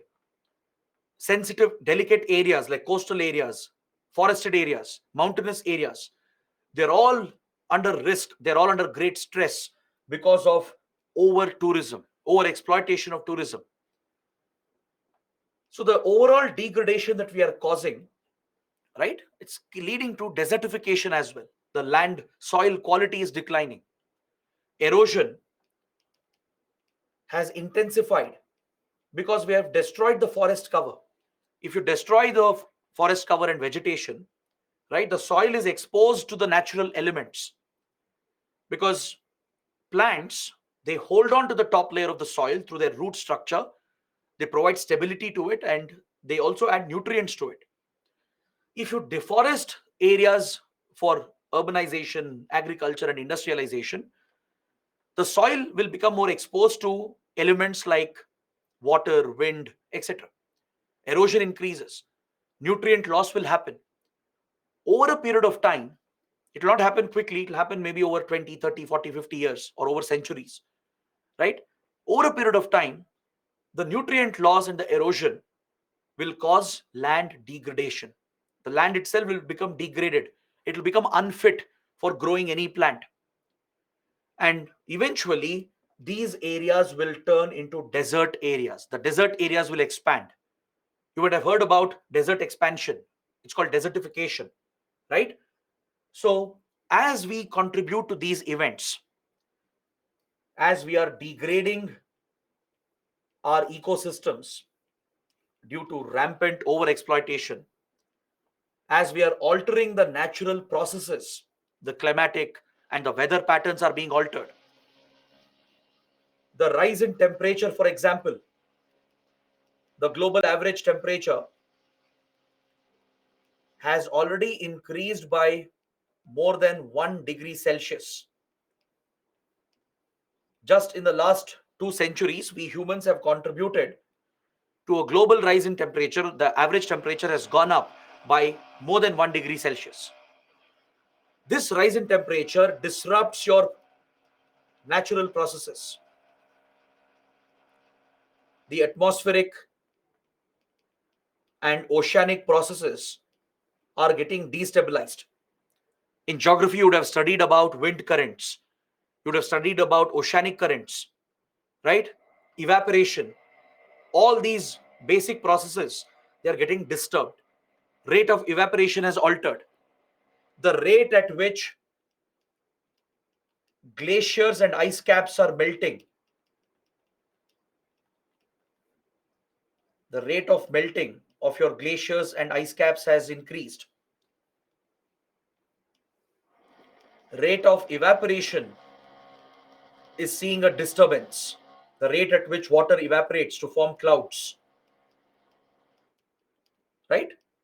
Then wind currents, which are critical for rainfall, they are getting disturbed. Oceanic temperature has been disturbed, the sea surface temperature. This in turn affects salinity. It affects the salinity levels, the nutrient levels in water, the oxygen levels in the water. So these widespread changes we have caused due to industrialization, pollution, urbanization, they're all having a detrimental impact. Is that clear? Science is showing us that anthropogenical activities, they are driving these permanent changes in our climate. See, climate change is natural as well. Even without human intervention, climate change is natural. It's a reality in billions of years of our existence, right? We have seen many climate change events, right? From ice age to the present age. There has been, of course, a very big climate change. Climate change happens naturally, but it happens over millions of years. But now we have accelerated the process, right? We have sped up the process of climate change, where you're seeing these global climatic changes that is directly influencing weather patterns. It's leading to more extreme weather events, extreme weather meteorological events, that's causing more disasters. The frequency and intensity of disasters have directly increased. The heat waves and cold waves are more intense. Heavy rainfall in some places, right, has increased. Places which weren't getting rain today are witnessing floods. Places which were getting flooded before are witnessing droughts. So you see these long-term changes taking place, and this is what happens when you degrade the environment. Environmental degradation directly increases the risk of disasters. There is a direct connection, a well-proven connection here. All right? The frequency of disasters go up, which means you'll witness more number of disasters. Previously, if let's say 20 cyclones were forming in Bay of Bengal, now you are witnessing maybe 30 cyclones. Just a example, hypothetical example. And the intensity is more.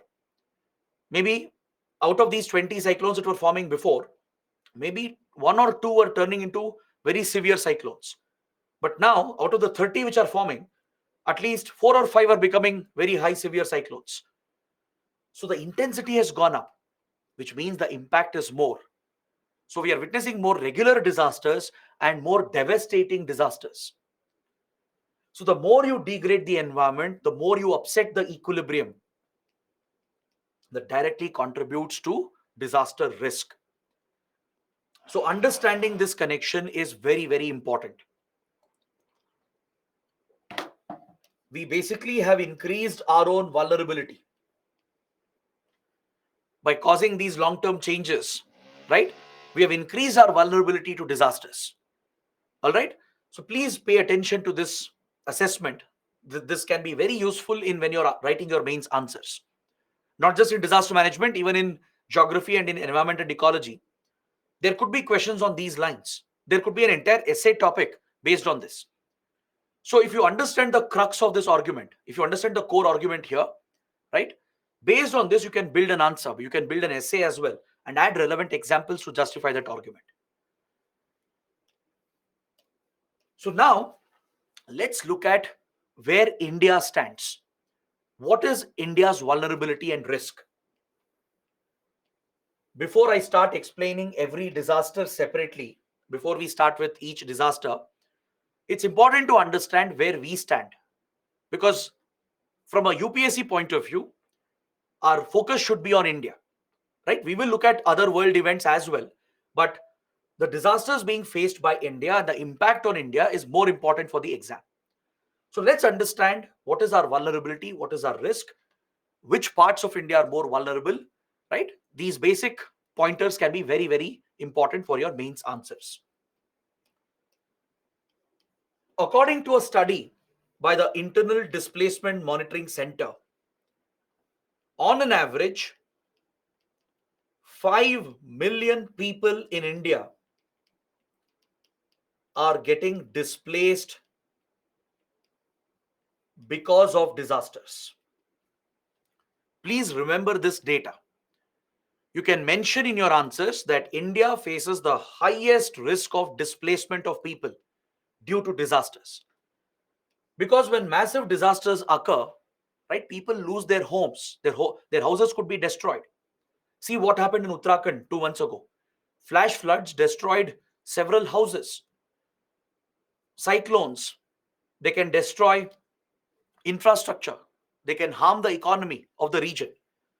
Fishing can be disrupted in coastal areas because of a cyclone. Fishing boats can be destroyed. Fishing villages can be destroyed. The fishermen will lose their livelihood. They lose their homes, their boats. So they are completely uprooted and they get displaced from the region.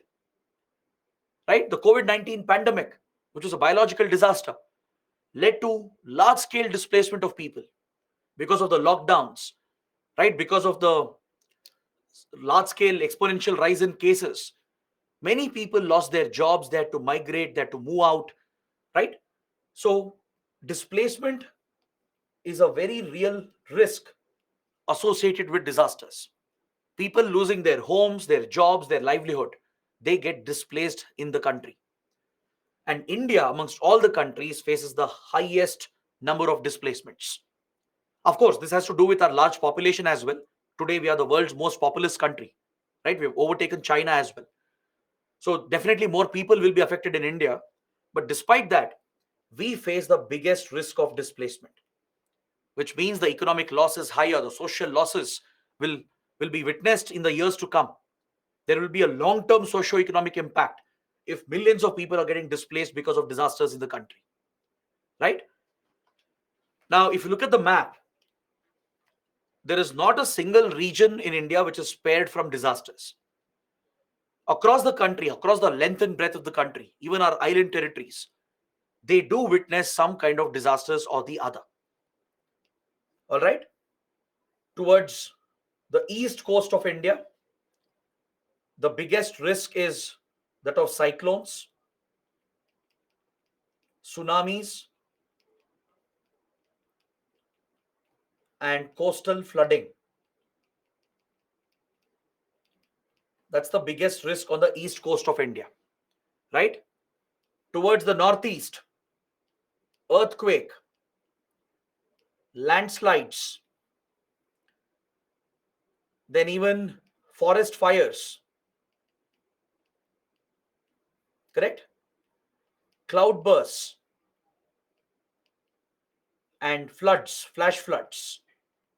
These are some major risks in the northeast region. Similarly, towards northern India and the Himalayan belt, avalanches and landslides, earthquakes, then floods and cloudbursts,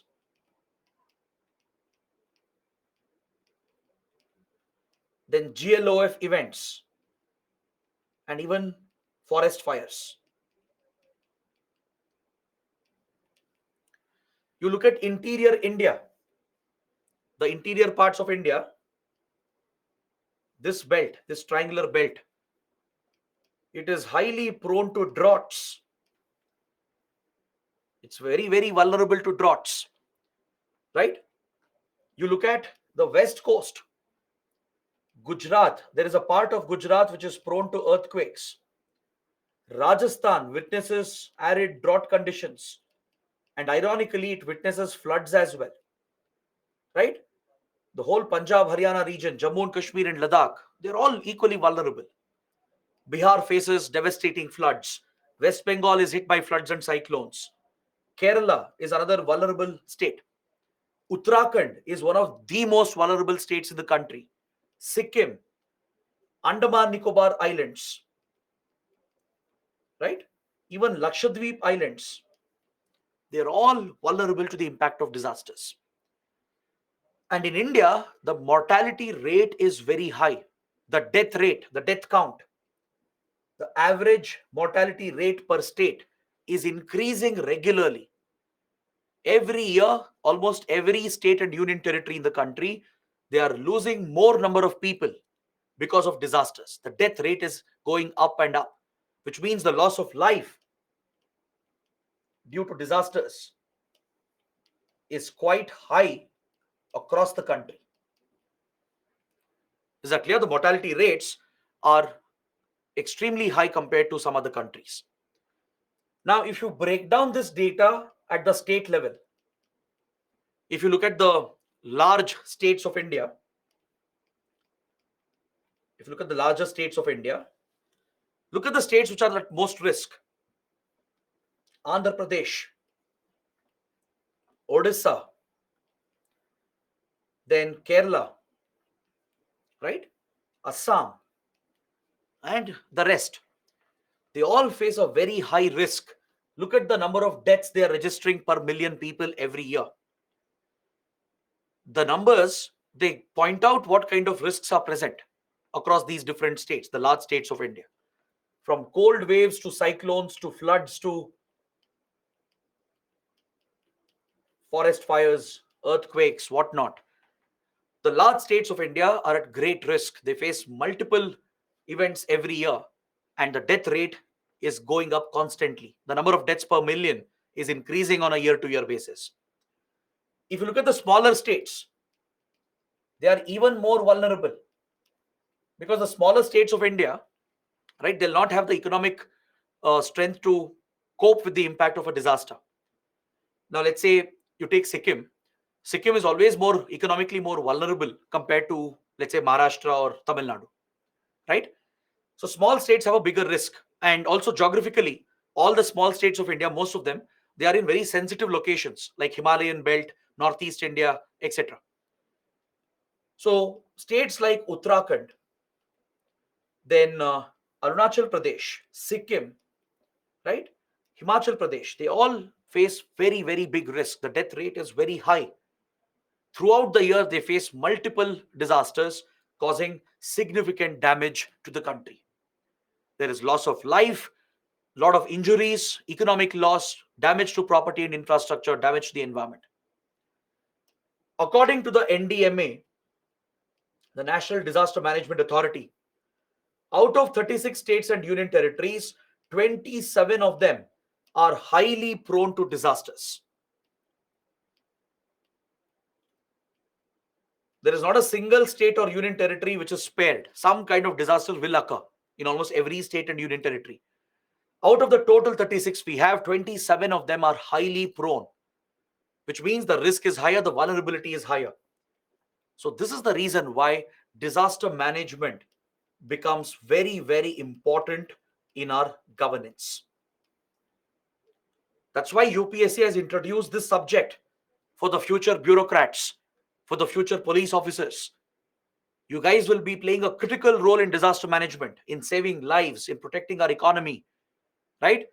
This should become a part of day to day administration, day to day governance. Disaster management is not something you do only when the disaster has already happened. You don't sit and wait for a disaster to occur and then react to the disaster. That's a very flawed approach. You need to anticipate the disasters before they can happen.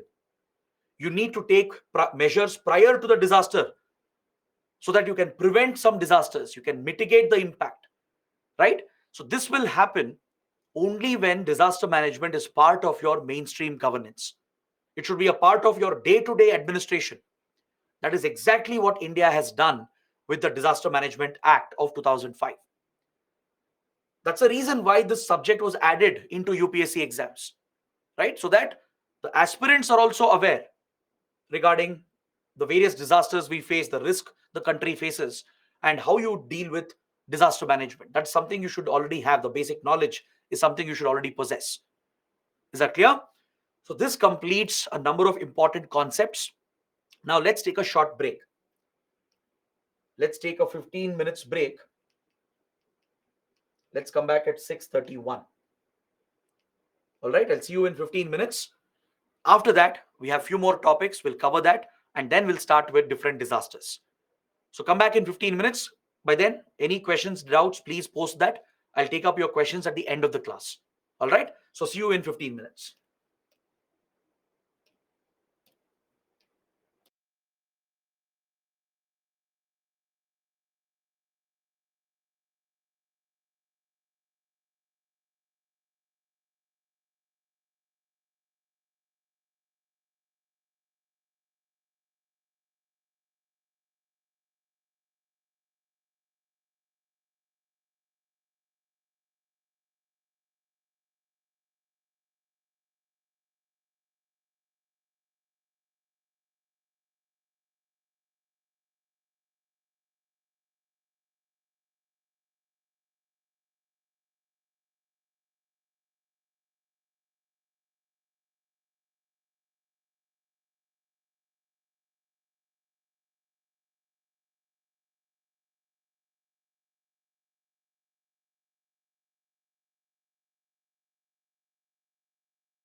Hello, everyone. Welcome back to the session. Now, let's continue the basic discussion on disaster management. Now, we will talk about the disaster management cycle. We need to understand the approach to disaster management. Today, around the world, there is greater focus on disaster management. There is a more structured response to disaster management. So, as part of this structured response, the disaster management cycle is being implemented in India and around the world. So we will study the disaster management cycle and we'll also look at the history, the background regarding how the world has dealt with disasters. Now, before the 1990s,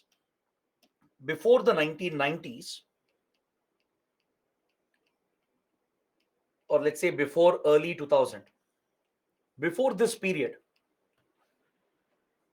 most of the countries, they weren't very proactive when it came to dealing with disasters. Most governments, they saw disaster as a one-time emergency. They treated disasters as one-time emergencies. What do you mean by this? And how is the current approach different from this previous approach? Right? That is the answer we should find. Now, if you look at the modern era, let's say from 1950s to early 2000, during these 5 decades, even though governance systems improved, right, especially after the world wars, governance systems improved around the world. Government started focusing on welfare of the people. But when it came to disasters that were happening, the natural disasters and even man-made disasters, there was no comprehensive or holistic approach. There was no comprehensive approach. There was no holistic approach to disaster management. They simply treated disasters as a one-time catastrophe, as a one-time calamity which happens once in a while. So this approach was a reactive approach. Governments were reacting to disasters after the disasters happened, right? Before the disaster, there wouldn't be any thought put into risk assessment, planning, preparedness. None of these measures were being prioritized by governments around the world. Most of them. Of course, exceptions were there. Your developed countries like Japan, US, some European countries, they were slightly better off as they were advanced industrialized economies. But in general, around the world and especially in India, prior to early 2000, the response to disasters was not comprehensive. It was not holistic. Governments were simply reacting to disasters. It was a reactive approach. So after a disaster happened, only then the governments would respond to it.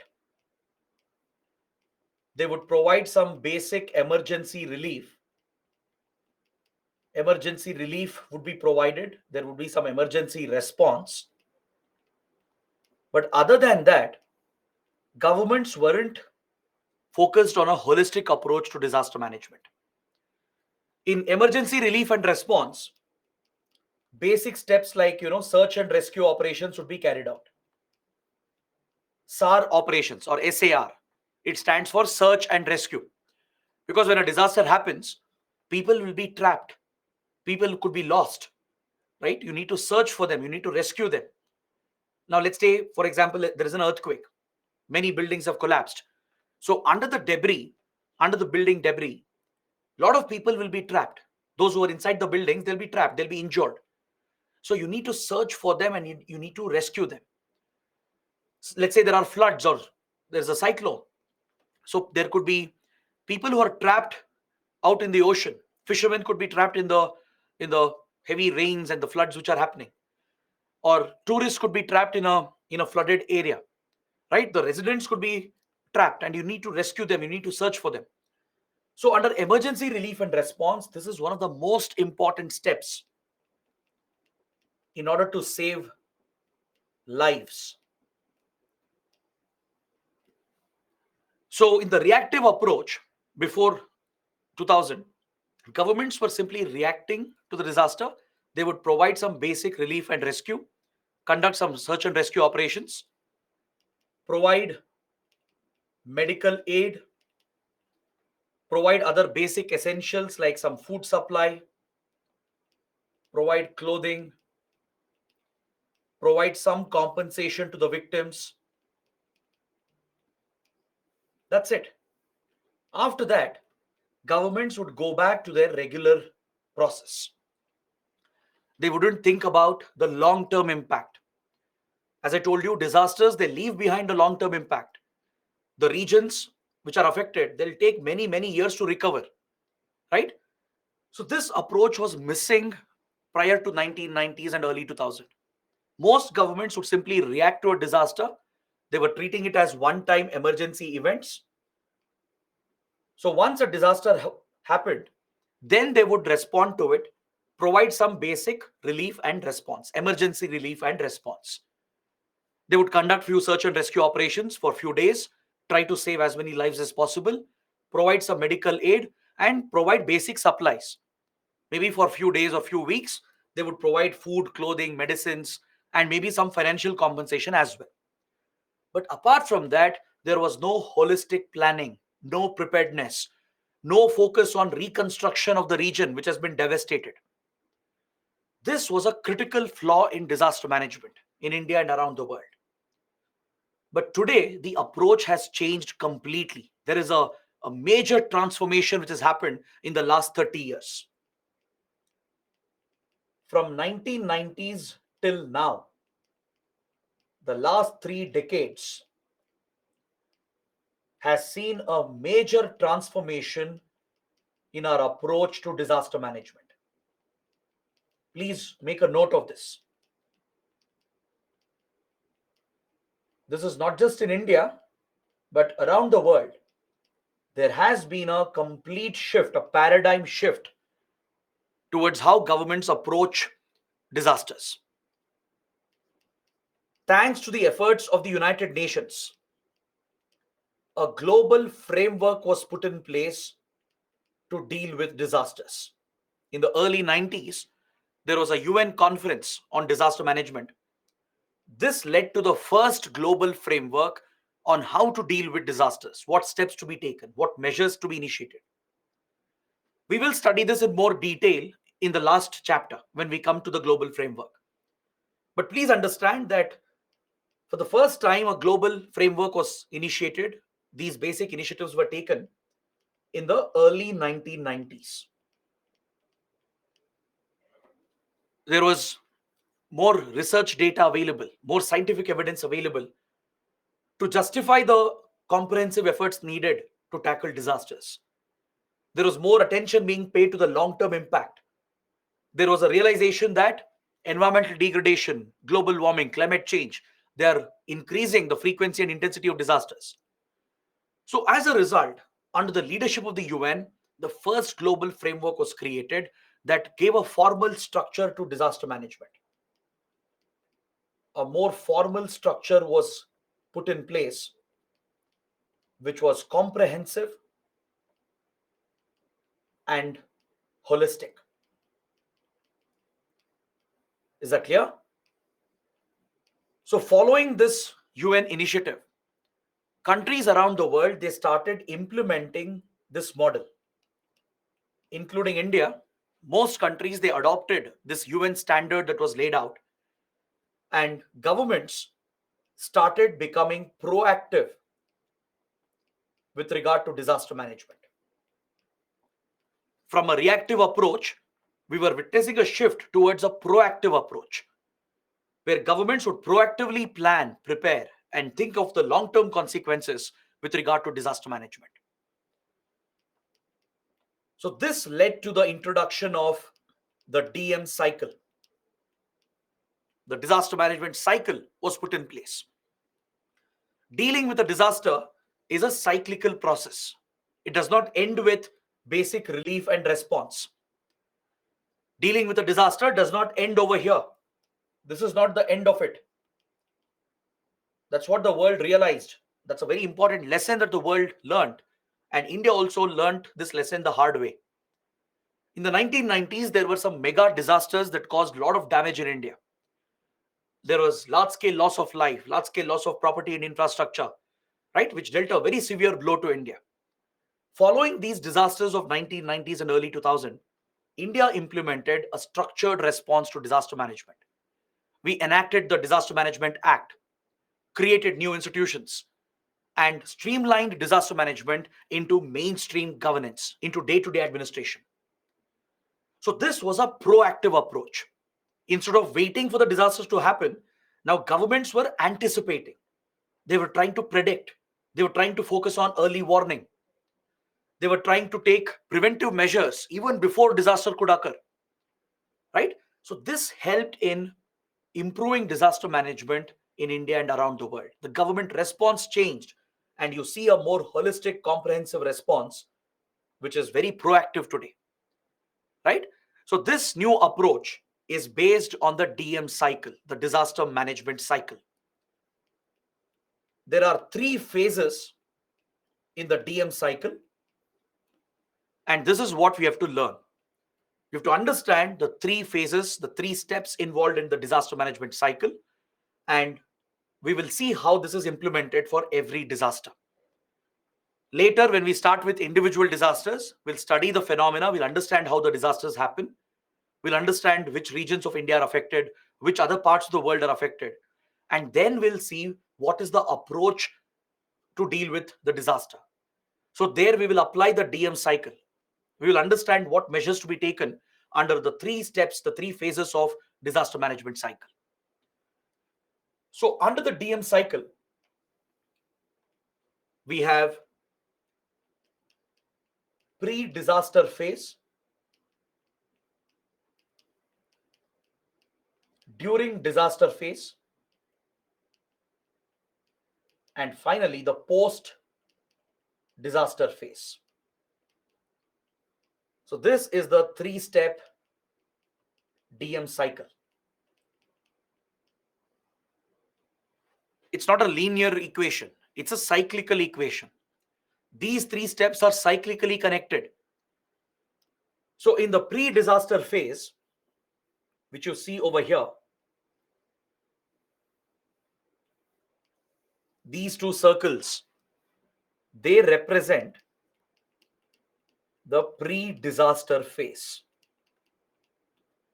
Before the disaster can occur, you prepare for the disaster. You focus on planning. You try to prevent disasters which are preventable, right? For example, some floods can be prevented, some landslides can be prevented. So those disasters which can be prevented, we have to plan, prepare, and prevent them from happening. But some cannot be prevented, like earthquakes or cyclones. So there we can mitigate, at least reduce. Mitigation is reduction. You can mitigate the impact of those disasters with better planning and with preparedness. This is the focus in pre-disaster phase. Then, after the disaster has happened, once the disaster occurs, or if it is about to occur in a few hours or in few days, right? And immediately after the disaster, in the few days after the disaster, this is where the second step comes in. The second step, which is during disaster. During disaster, it comes into picture just few days before the disaster and few days after the disaster. Like a cyclone, let's say cyclone is approaching, right? We get few days advance notice. At least a week before, we know the cyclonic formation has started. So what you do in those 4 to 5 days, and what you do after the cyclone has hit in the next week, right? Those days, they really matter under during disaster phase. This is where you provide emergency response. This is where you focus on emergency relief and emergency response. Correct? You try to save as many lives as possible through search and rescue operations. You try to provide immediate emergency assistance to the affected area. You provide additional funds. You provide medical aid, supply food, medicines, and all essential items, right? You even try to provide some basic compensation to the victims. So, all these basic relief and response measures are undertaken in the second phase, the during disaster phase. Then comes the last phase, the third phase, that is post disaster phase. In the post disaster phase, you focus on long term recovery, reconstruction, and rehabilitation. These are long term measures which have to be taken for several months and years after the disaster has happened. You try to build the infrastructure back. If disasters have destroyed the public infrastructure, you try to rebuild that infrastructure. If roads have been damaged, power lines have been damaged, you put the effort again to reconstruct the damages that has happened. You try to recover the region, bring normalcy back to the region, and you rehabilitate the people who have lost their homes, people who have lost their jobs and livelihood. You have to rehabilitate them. You have to help them build new houses, rebuild their villages. You have to restore their livelihoods, their jobs, or at least provide alternate jobs for them. So, this is long term recovery, reconstruction, and rehabilitation. And then the cycle begins again. It's a continuous process, it doesn't stop anywhere. So, in your administration, these steps are constantly undertaken, be it the central government, the state governments, the district authorities, and as well as the armed forces, the security forces. They constantly prepare for these three steps. It's become a regular part of your administration and governance. So, if you look at the district level bodies, or if you look at the national institutions as well, they are constantly in these three modes. They are in the pre disaster phase, preparing, planning on one hand. They are dealing with some disasters which are happening, right, in the during disaster phase. They are also focusing on post disaster management. So, all the three will happen in a cyclical, simultaneous manner. And this is the transformative approach, the new approach that we have seen in the last 3 decades. Is that clear? So, let me take you through the steps. Let's see the specific steps under each phase. What do we do in pre disaster phase? Before the disaster occurs, you study the hazard, understand what hazards are present in our country, understand the disaster risk, understand the vulnerability and the exposure. So, this requires scientific studies. Your scientific institutions, research institutions, right? The disaster management authorities, they have to invest their time, their effort, their resources to understand the hazard, vulnerability, and exposure and determine the disaster risk of the country. This is one basic step, primary step. Once you understand this, once you understand hazard, vulnerability, and exposure and realize the disaster risk, then accordingly, you should build your capacity to deal with these disasters across government organizations, right? And even amongst the common public and even in the private sector. You have to build your capacity. You have to prepare. You have to plan ahead. You start planning, you start preparing so you can prevent some disasters and mitigate some disasters. For example, you develop early warning technology. You create early warning systems through which you can forecast some disasters before they happen and provide real-time alerts. This is one basic measure, right? Due to advances in technology today, right? We have better forecasting models. We can easily predict cyclones. We can predict heavy rainfall. We can predict heat wave, cold wave conditions before they occur, right? So there are many disasters which can be predicted beforehand.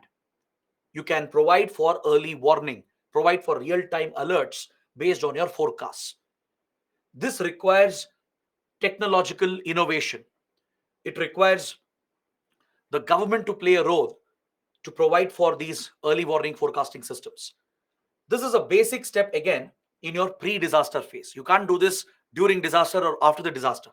Before the disaster occurs, you have to build these capabilities, right? So with these alerts, you can carry out evacuations. The moment you get a real-time alert regarding which place, which region is affected at what time, you can evacuate those people to a safer place and ensure that loss of life is minimized. Is that clear? Like this, there are many measures, preventive, mitigative measures, which can be taken up based on planning and preparedness. This is the whole focus of pre-disaster phase under disaster management cycle. Is that clear? Next, during disaster, when the disaster is about to occur or if it has already happened, in those few days before and after the disaster, you entirely focus on your relief and response. You have to be very proactive. You have to switch to an emergency mode. Your government institutions, the security forces, the disaster response forces, they all have to switch to an emergency mode, like a wartime mode, and provide for immediate relief to the affected population. Conduct effective large-scale search and rescue operations.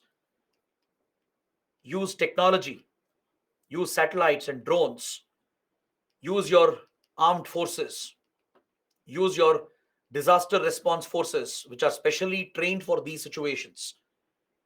Use their assets like helicopters and advanced tools and technologies to search for people who are trapped and rescue as many as possible and deliver immediate relief. Provide all the basic relief from medical aid because people will be injured, right? You have to carry out the first aid, save as many lives as possible, supply basic food, medicines, supply water, create shelter for them, and even provide clothing and other essentials. So all of these measures become important during disaster phase where the focus is entirely on saving lives, saving as many lives as possible so that you can reduce the impact, you can mitigate the impact. Then comes the last step, the post disaster phase, where you focus on long term recovery of the region. In the long term, that is several months and years after the disaster has happened, you try to bring normalcy back into that region. Through constant efforts, you try to restore normalcy. You have to recover the losses that has happened, right? If houses are damaged, rebuild the houses. If infrastructure is destroyed, rebuild the infrastructure.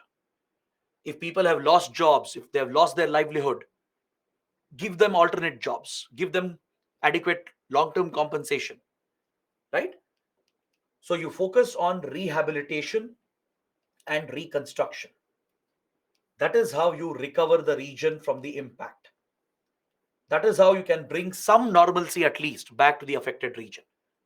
If you don't take up this last step, that is when the socio-economic loss will be higher. The socio-economic loss is directly dependent on these long-term measures. See, earthquake is inevitable. Cyclones are inevitable. It will happen. Correct? You can't prevent it. Now, after you have saved lives, as many lives as possible during disaster, next is to minimize the social and economic impact. The damage is already done, but at least you can reduce the damage which has already happened. So by reconstructing the region, recovering the region, rehabilitating the region, you are reducing the economic social losses. You're tackling the long term losses which are going to happen. Understood? So this step is extremely important. It's as important as the other two steps. All the three phases are equally important, and it's a cyclical approach. It's not that one happens after the other, they all happen simultaneously. Like NDMA, for example, at the national level, will be dealing with all three steps at the same time. In Assam, let's say floods have already happened. So there, during disaster measures will be taken up. Maybe a cyclone might hit. Obviously, cyclones will hit every year. So you have to prepare ahead. You have to secure the east coast and west coast of India. So there, NDMA will be in pre-disaster phase. Then in some other part of the country, let's say a disaster has happened few months ago, few years ago, but they're still dealing with the impact. They're coping with the impact. So there, NDMA will be focused on post-disaster reconstruction and recovery. So all the measures will be happening simultaneously, like a cycle. So this is the proactive approach to disaster management that India has implemented. Not just India, many countries have implemented this after UN created a global framework. Understood? Now let me tell you why India underwent this transformation. What pushed India finally to become proactive in disaster management? In the 1990s and in early 2000, during this period, there were three mega disasters that hit India. All right, there were three massive disasters that caused large scale destruction and damage. The first was the super cyclone that devastated Odisha and the east coast of India. There was a massive cyclone that hit the east coast of India, and 10,000 people were killed. Lakhs of people were injured.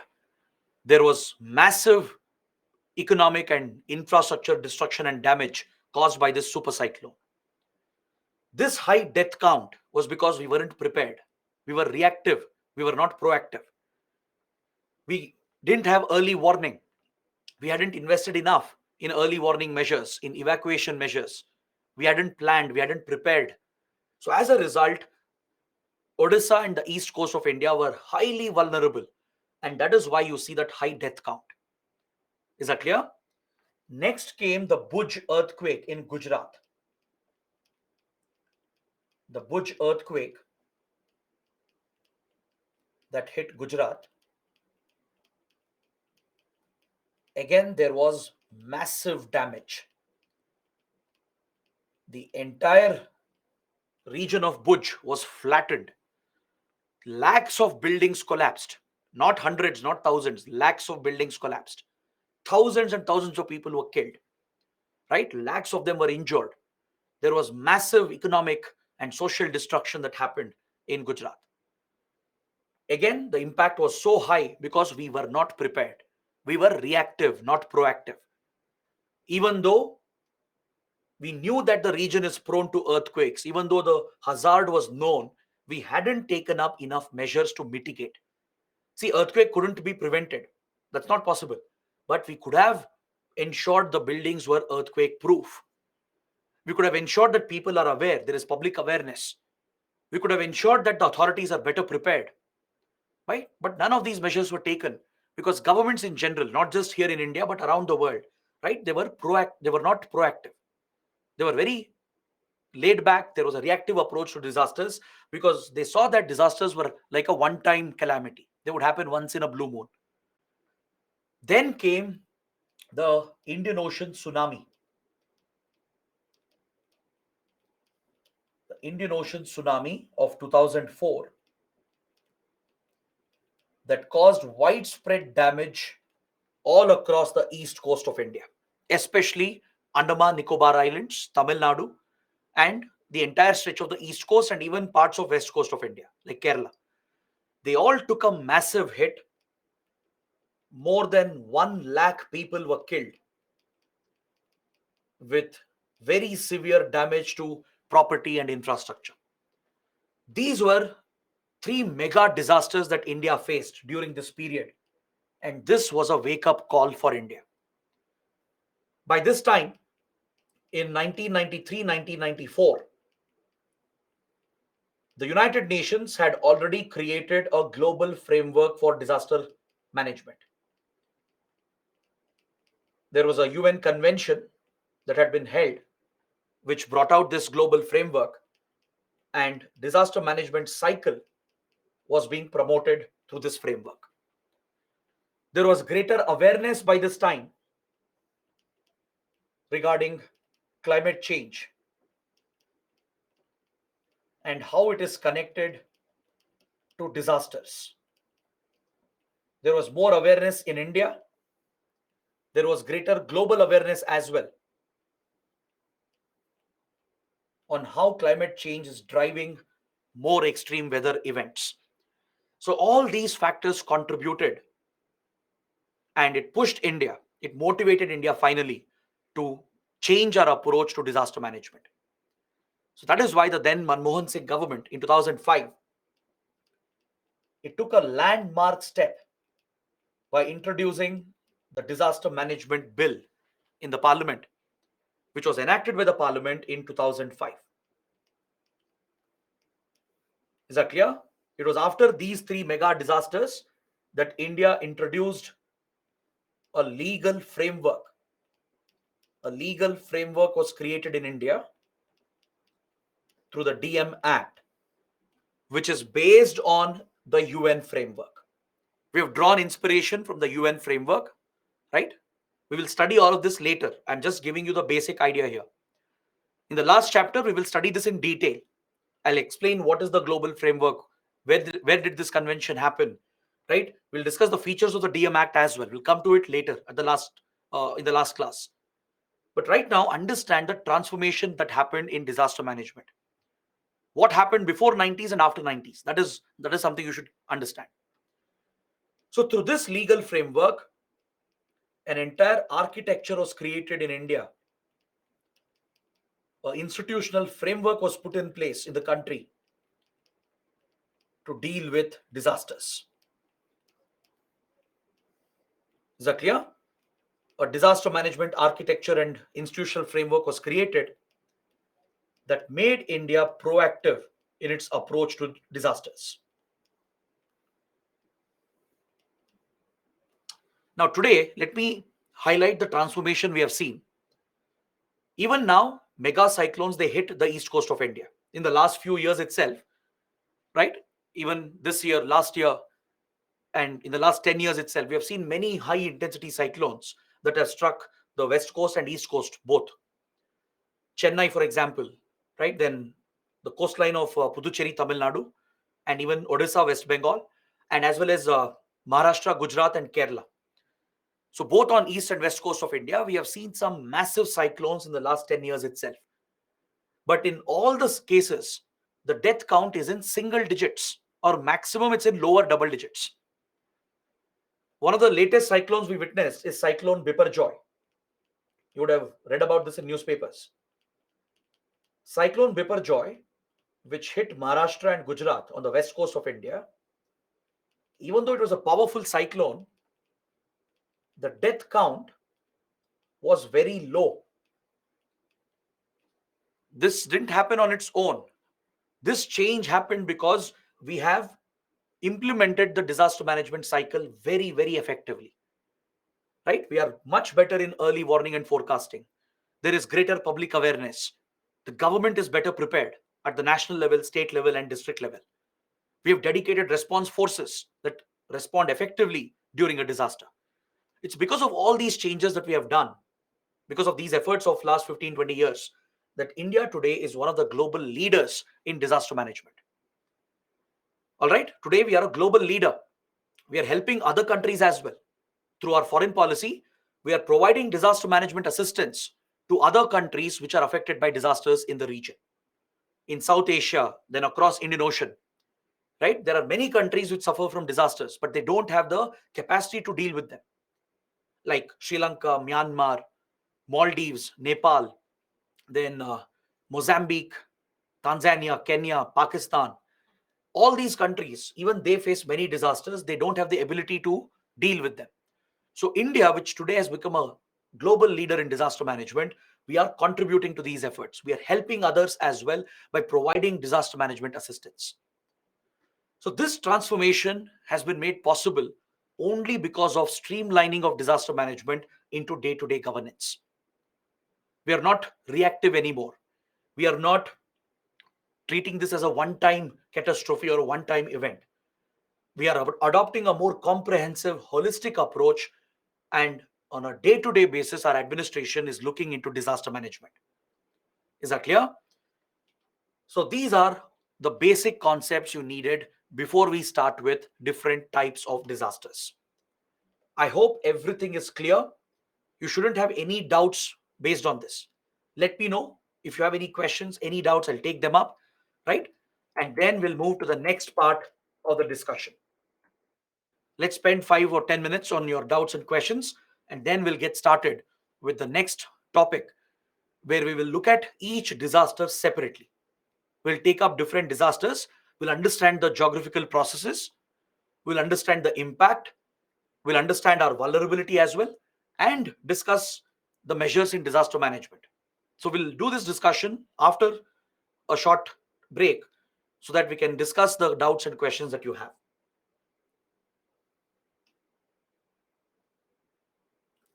Please go ahead, ask any question, any doubt you have. I'll give you some at least 10 minutes. Praful is asking, can we take printout of PPTs? Yes, PPTs are shared with you. Please take a printout if you want. Can we say COVID is a disaster? Obviously, COVID definitely was a disaster, a biological disaster, right? COVID-19 was a pandemic, a global pandemic. Kiran is asking GLOF full form. GLOF stands for Glacial Lake Outburst Flood. Chituri is asking, what's a tsunami? Don't worry, we'll come to it. I'll explain every disaster separately. We'll discuss floods, we'll discuss tsunamis, droughts, cyclones, earthquakes, volcanoes, heat wave, cold wave. Every disaster we'll discuss separately. We'll understand the process as well, the geographical process. All right, so please wait. Today, tomorrow, we have enough time. We'll cover every disaster separately. Just wait.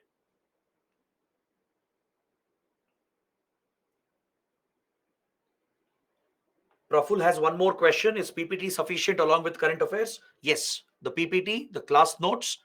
That's why I told you, make notes when I'm discussing. Don't just sit and watch. Keep a book and jot down the key points. Plus the PPT with annotations and your current affairs. This is more than enough. You don't need anything else.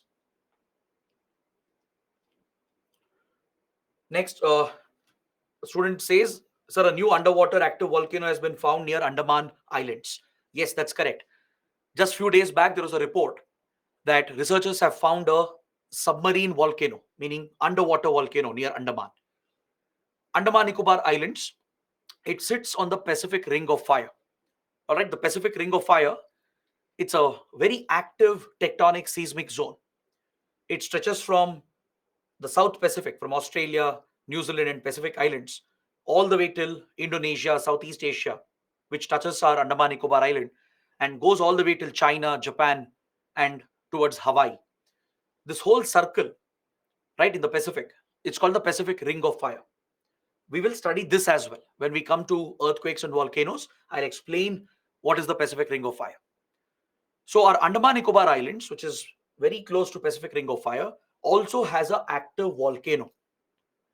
Do you guys know there is an active volcano in India? What's the name of that? Let me know in the comments. So near this active volcano, underwater submarine volcano has been discovered. And both the systems obviously are connected, right?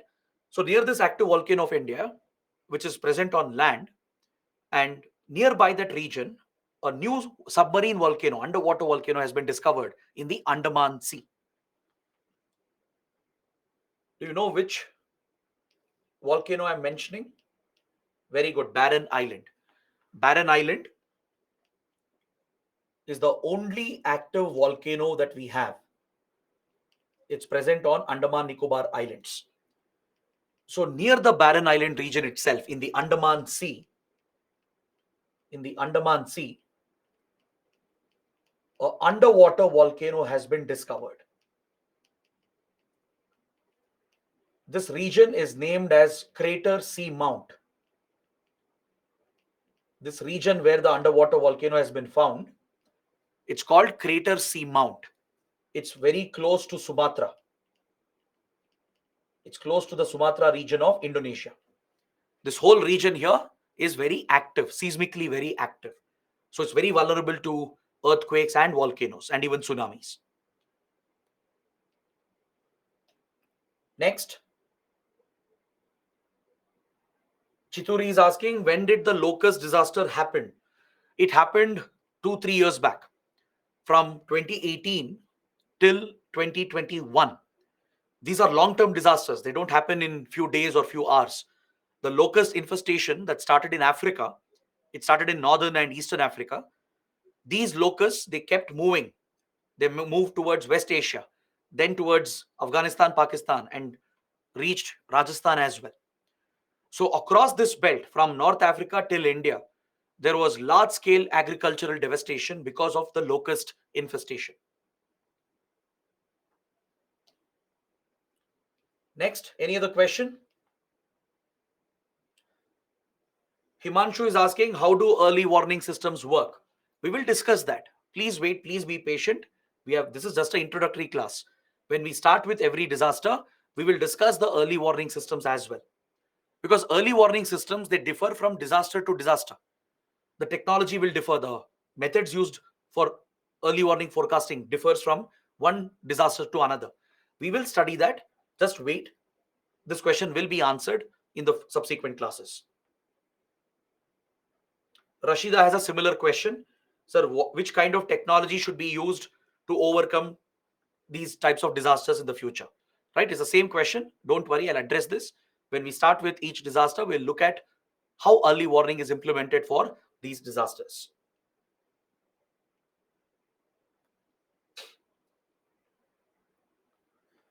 Avani is asking, tsunami is both hydrological and as well as geophysical hazard? No, tsunami is a geophysical hazard only. It's the trigger which matters, right? Tsunami is triggered mainly by earthquakes and volcanoes or underwater landslides. So they are a result of geophysical phenomena. It's a result of the movement which is happening, the mass movement, the tectonic movement in the interior of the earth. So tsunami is a geophysical hazard. It's not a hydrological hazard.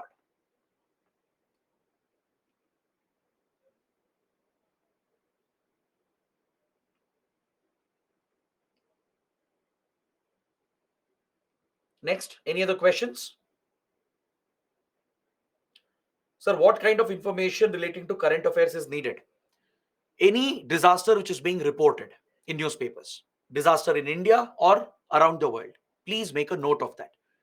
Like, for example, the latest forest fires in Hawaii, the glacial lake outburst flood in Sikkim. So make a note of that, understand why it happened, understand what was the impact, right? So that is something you should keep track of in current affairs, all the disasters which are happening in India and around the world. Then apart from that, the policy related to disaster management. What institutions are involved, right? What policy is in place in India to deal with disasters? That will also be mentioned in newspapers when disasters occur. Or there might be a change in our approach to disaster management, right? The NDMA might do some changes. The Home Ministry might implement some changes. So please focus on that. And also the UN. The UN will be bringing out some initiatives regarding disaster management. So if you find any mention of this in newspapers, all of those topics become important in current affairs. Kiran is asking, sir, what is a cascading disaster? Cascading disaster is a domino effect, basically. It's like one disaster leading to another disaster. I already gave you an example. How floods cause landslides and how landslides can in turn cause floods. That's a cascading disaster. So there can be a primary disaster which in turn triggers secondary and tertiary disasters.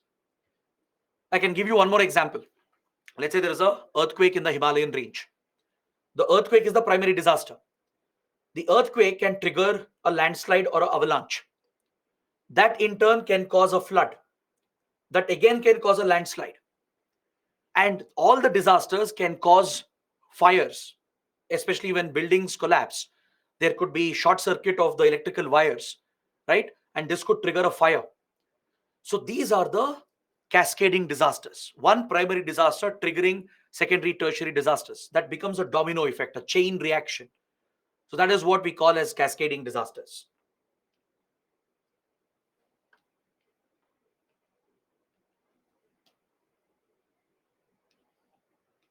You have 2 more minutes to ask any questions. And also put your questions in the doubt section, not in the open comment section.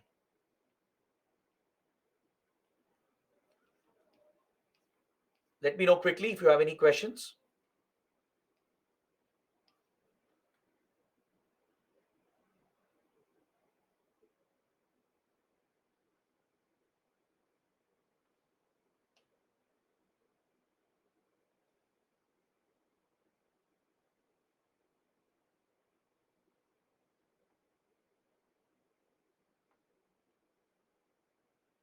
Vivek is asking how both floods and droughts occur in Rajasthan. Why not? Floods and droughts can occur in the same region, right? Depending on the rainfall patterns. As you know, Rajasthan is an arid, semi-arid region, right? So it is obviously prone to droughts. The region receives very little and very scanty rainfall, which contributes to drought conditions. At the same time, in an arid region like Rajasthan, the drainage network is not well developed. That is, the water channels are not well developed. So even if there is a slightly higher amount of rainfall than normal, that can cause a flooding. Is that clear? Because see, when rains occur, the water flows in the drainage channel, right? In the catchment area, there are different drainage channels through which water flows under the influence of gravity. Essentially, water flows from a higher point to a lower point, as simple as that. You will study this in geography. So, in areas that regularly receive good rainfall, water which keeps flowing regularly on the surface, like let's say in Kerala, in Uttarakhand, they receive very good rainfall, correct? So, there's constant flow of water in the catchment area, and the drainage channels are well developed. Because of weathering, the water makes a path for itself, and the water which comes during rainfall can be accommodated in the drainage basin. But in places like Rajasthan, which does not receive much rainfall, there isn't enough water flow to create the drainage networks. So suddenly, if there is even a slight amount of rainfall, that can cause a flooding, because water has no place to go. The channels are not there, right? The water will flood everywhere, causing a flooding incident even in arid, semi-arid places.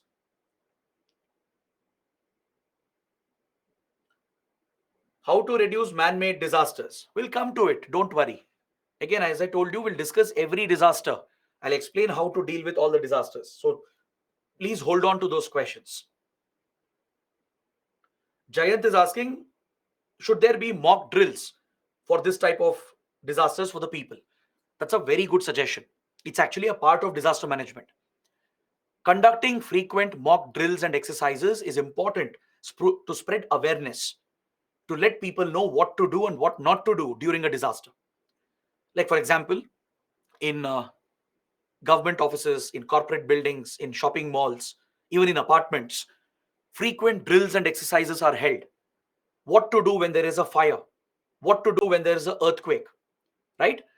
So, conducting those exercises will help the people to prepare. It will help in establishing standard protocols, right? And if people are more aware on what to do and what not to do, that will help in saving lives.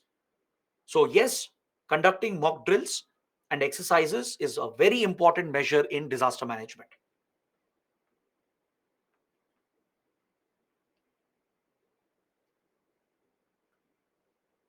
All right. So, these are the questions. Now, I hope you guys have written this down. I'll be erasing this point. Now, let's start with different disasters. For the next 3 to 4 classes, will be focused on different types of disasters. I'll take up every disaster separately. We'll understand the mechanism, the processes involved, what is the impact, how vulnerable is India to the disaster, and what measures are we taking in disaster management. Because you can expect such questions. On each separate disaster, there can be a separate question in mains. So let's start with Floods. As we understood, flood is a hydrological hazard. It's a hydrological event. It occurs because of the nature of water flow on the surface of the earth. So since it's directly connected to the manner in which water is flowing on the surface, it's a hydrological event. So what is a flood? What causes a flood? Right? What factors are responsible? Let's focus on that. In simple words, flood is an overflow of water that submerges the land, which is usually dry. This is your textbook definition, basic definition. Now, see, I can give you the definition and go ahead, but that doesn't serve the purpose. If you can't understand the concept, if you simply mug up the definition and reproduce that in your answers, evaluators will get to know. They'll get to know you're not good in concepts, you're simply mugging up and by hearting. It's always important to approach these concepts from a conceptual point of view. It's always suggested that you explain these terms in your own words. You can explain in your own words only when you understand the concept. Because mains exam is mainly based on critical thinking. Just memorizing facts and dumping them in your answers will not get you marks. You need to understand the concepts in depth and present the arguments in your own sentences. You can't simply copy from some notes from textbook, from the internet and dump everything in your answer sheet. Right? Evaluators will easily get to know and they'll not give you good marks. So let's understand what are floods in a more detailed manner. Let me give you a small example. See, any water body, be it a lake or a well or a pond or a river, a wetland, even the seas and the oceans, any water body will have a certain carrying capacity. Correct? Any water body will have a certain carrying capacity. Now, if the carrying capacity of the water body is breached, meaning if excess water or surplus water enters this water body, it means the water body cannot hold the excess water. So this surplus will spill out, it will spill over. And this is what causes the flood. This is what causes the overflow of the water into the dry land present next to the water body. Water is meant to be held in the water body, in the lake, in the river. If there is surplus flow of water into the water body, if its carrying capacity is breached and overwhelmed, where will the excess water go? The surplus water will obviously spill out. It will overflow to the banks, to the land present nearby, which is usually dry otherwise. So as water enters the land area, the terrestrial area, right, that is where you find human habitation, right? Our cities, our villages, agricultural land, all our tourist locations, they'll be present right next to these water bodies. That's where human civilization has come up. So when the excess water spills out from the drainage basin, right, that is what causes your flood. Other possibility is that the carrying capacity of the water body might have been reduced. There might be some blockage in the water body which has reduced the carrying capacity itself. So even if there is regular water flow into the water body, there will be a excess which is going to spill out. Is that clear? In a water body, if let's say there is some kind of blockage, the carrying capacity has gone down. It can't hold that amount of water due to that blockage. So even if there is regular rainfall, that water which is in excess beyond the carrying capacity, that will spill out, causing a flood in the dry land that is present next to it. So this event is a flood. Again, if you found this complicated, let me simplify this even further. Now let's say you have a bucket. Okay, let's say this is a bucket or a drum. This has a carrying capacity of, let's say, 5 liters. That's the total carrying capacity. This bucket can hold 5 liters of water. Now, what will happen if I add 10 liters of water into it? That is the analysis, that is the equation here. Into a 5-liter bucket, if I'm pouring 10 liters of water, obviously its carrying capacity is breached. It will hold the first 5 liters, but after that, every single drop will spill out. That is the excess. The carrying capacity of the body has been breached, and everything will spill out, flooding the nearby area around the bucket. Got it? Or imagine one more scenario. I've taken this 5-liter bucket and I'm adding stones at the bottom. I'm pouring stones and sand. So as a result, carrying capacity reduces to 3 liters. I took a 5-liter bucket, filled it with stones and sand, at least till around 30% of the bucket. So I've reduced the carrying capacity now. It can't hold 5 liters of water, even though it could before. So this is like a blockage. I've blocked the carrying capacity by 2 liters. By adding stone and sand and other material, I've reduced the carrying capacity. I've blocked it by adding this debris. Now, even if 5 liters is added, even if the regular 5 liters of water is added, the bucket cannot hold it, because now the carrying capacity has gone down to just 3 liters. So 3 liters will be held within the bucket, but the extra 2 liters will spill out, causing a flood in the area next to the bucket. This is exactly what happens in your water bodies. Be it a lake, be it a river, or any water body for that matter, this is the mechanism that's involved. All right? So, what factors can lead to a flood?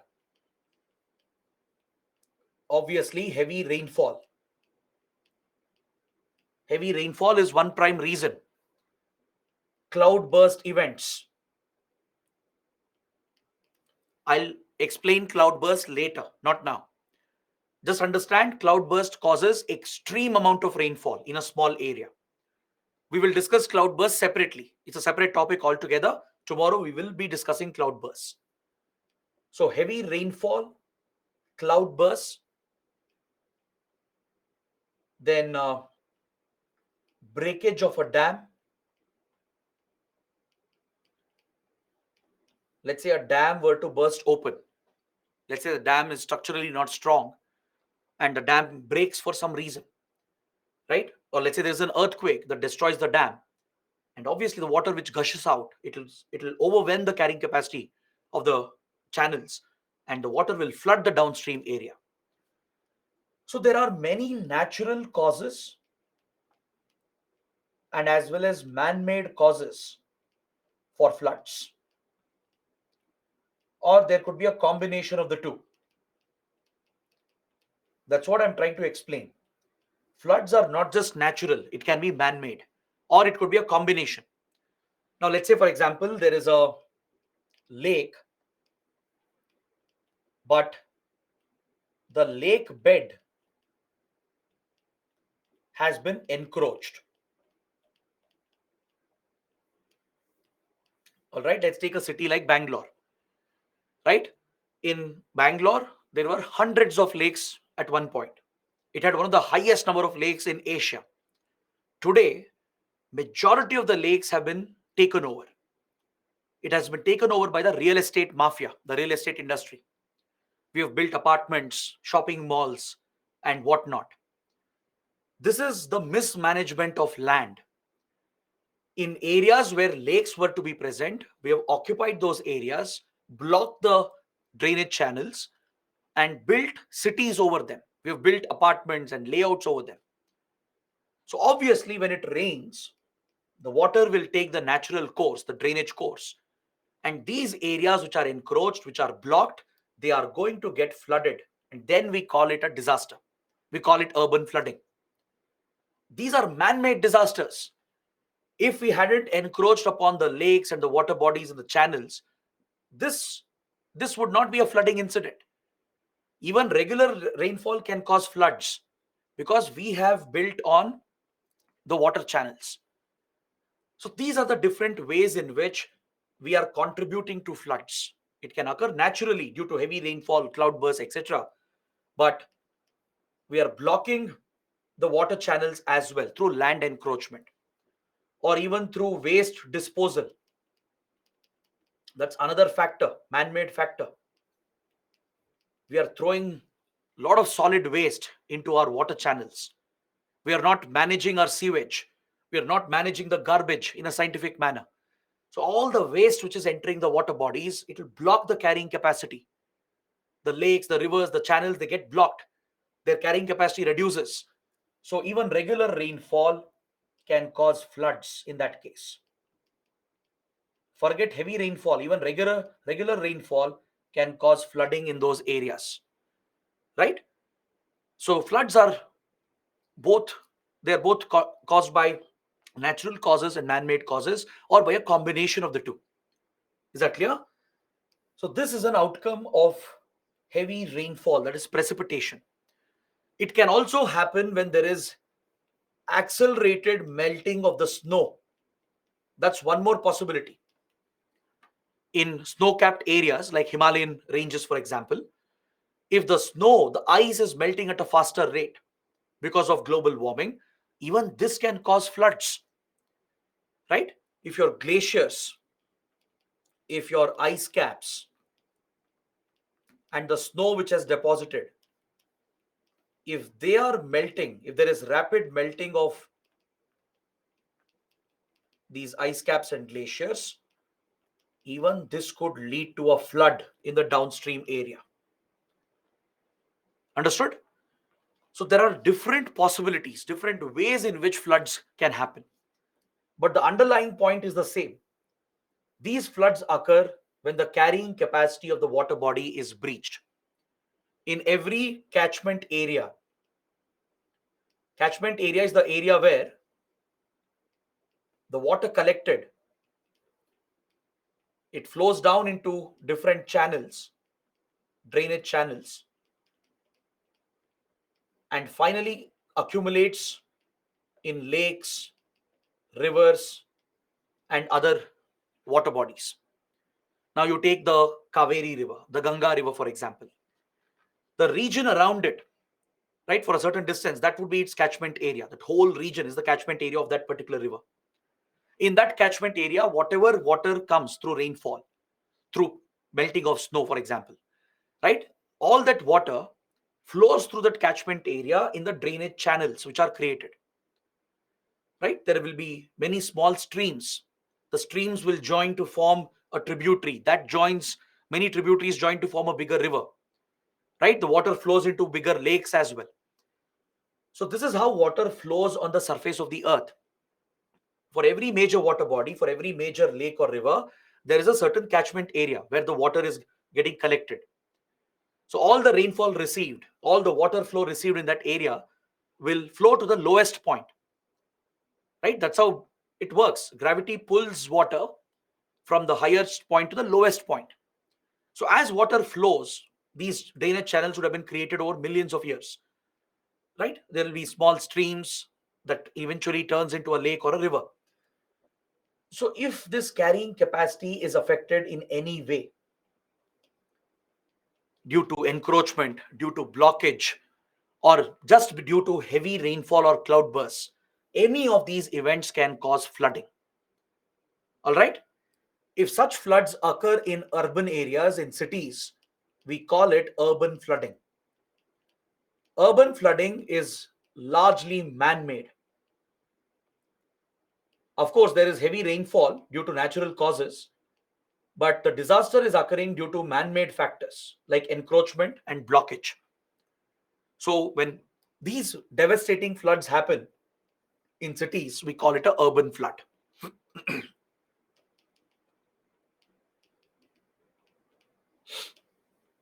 The other type of flood is a flash flood. What is a flash flood? How is it different? Flash floods happen very suddenly with very, very little notice. Flash floods can occur within few hours, within few hours of extreme rainfall, maybe after a cloud burst, when there is a cloud burst, enormous amount of water is received in a small area in a small given amount of time. In such a case, the water will suddenly flow down the stream, causing flooding in the lower areas without any advance notice. In case of regular floods, you will get few days of notice because you will have predictions of heavy rainfall. You will know prior, at least a week prior, that a heavy rainfall is going to be received in a given area. So regular flood builds up over a period of time, over a few days or over a few weeks. You can even monitor the water level in your dams and rivers. There is regular monitoring. So you know about the water buildup which is happening. So you can even anticipate some floods 1 or 2 days before. Those are your regular floods. But those floods which happen within minutes or within hours, those are flash floods. Imagine a dam breaks open. So that causes a flash flood because there is hardly any notice. Within minutes, the water would have flooded the downstream area. The latest disaster in Sikkim, right? The GLOF event, where the glacial lake burst open, it caused a flash flood because it happened without much notice. It wasn't anticipated when exactly it will break, the glacial lake. The moment the glacial lake burst open, the water gushed out in the downstream area, causing sudden, unexpected floods. So, those are flash flood events. Flash floods, as the name itself tells you, it happens in a flash. It happens in just minutes or within an hour or within 2 3 hours. You don't have enough time for early warning, enough time for advance notice. So you can't evacuate the people, you can't warn the people. So the damage in flash floods is more. Flash floods are more violent, more devastating in nature compared to a regular flood. Is that clear? These floods, obviously, they cause enormous damage to human life. There will be large scale deaths and as well as injuries. Most people will die due to drowning. Drowning is the biggest risk for humans. Correct? There will be damage to property. All the buildings, the houses, and any building that is present in the flood basin where the flood is occurring, right? The structural integrity might weaken. The foundation might weaken as the soil is getting removed through the flood waters. So these buildings might collapse. They might collapse, causing even more deaths and injuries. All right? The collapse of the buildings can trigger fires due to electrical short circuit or even due to electric shocks. This is another risk. When buildings are falling apart, the wiring, the electrical wiring, right? It could lead to shocks to the people who are trapped, or it could trigger a fire within the building. And this again will increase the death count and the injuries. Floods can cause lot of damage to public infrastructure. Your public infrastructure can be uprooted, especially roads, railway lines, your power cables, power lines, telecom connections, mobile and internet connectivity, right? And any other key installations like power plants, dams, they could all be threatened by massive floods. Is that clear? Power plants, power stations can get flooded. Nuclear plants can get flooded, in causing the risk of a nuclear accident. Your critical installations and buildings might get flooded. Maybe military bases, airports, seaports, they could get flooded, right? So there will be a lot of devastation for critical infrastructure, which affects connectivity. Connectivity will become affected. Communication will be uprooted. So once communication and connectivity is affected, it will have a huge economic impact. It will disrupt the industries, it will disrupt the local economy, livelihoods will be displaced, right? People will lose their homes, their jobs. So that is the devastating impact of a flood. Is that clear? Now please look at this image. Please look at this image. You'll get a better idea on how floods occur, how nature has a natural mechanism to minimize floods, but it's human development which is increasing the risk. Naturally, there are measures through which floods can be prevented. Nature itself has that equilibrium. Floods might occur for few years, but after few years, the flooding will actually minimize. There is a natural process which is at work. But we humans have disrupted that process due to haphazard construction, large scale urbanization, deforestation. And as a result, we are witnessing more flooding incidents. See, what happens is that in a water channel, right? Here you can see the cross section of a water channel. It has a certain carrying capacity. So obviously, when rains are received, if there is, let's say, heavy rainfall in a particular season, there will be some excess water, right? There will be an excess flow of water. So this excess will spill out. The excess will spill out, causing minor floods in few seasons. Maybe for few years, minor flooding will be witnessed in the nearby banks.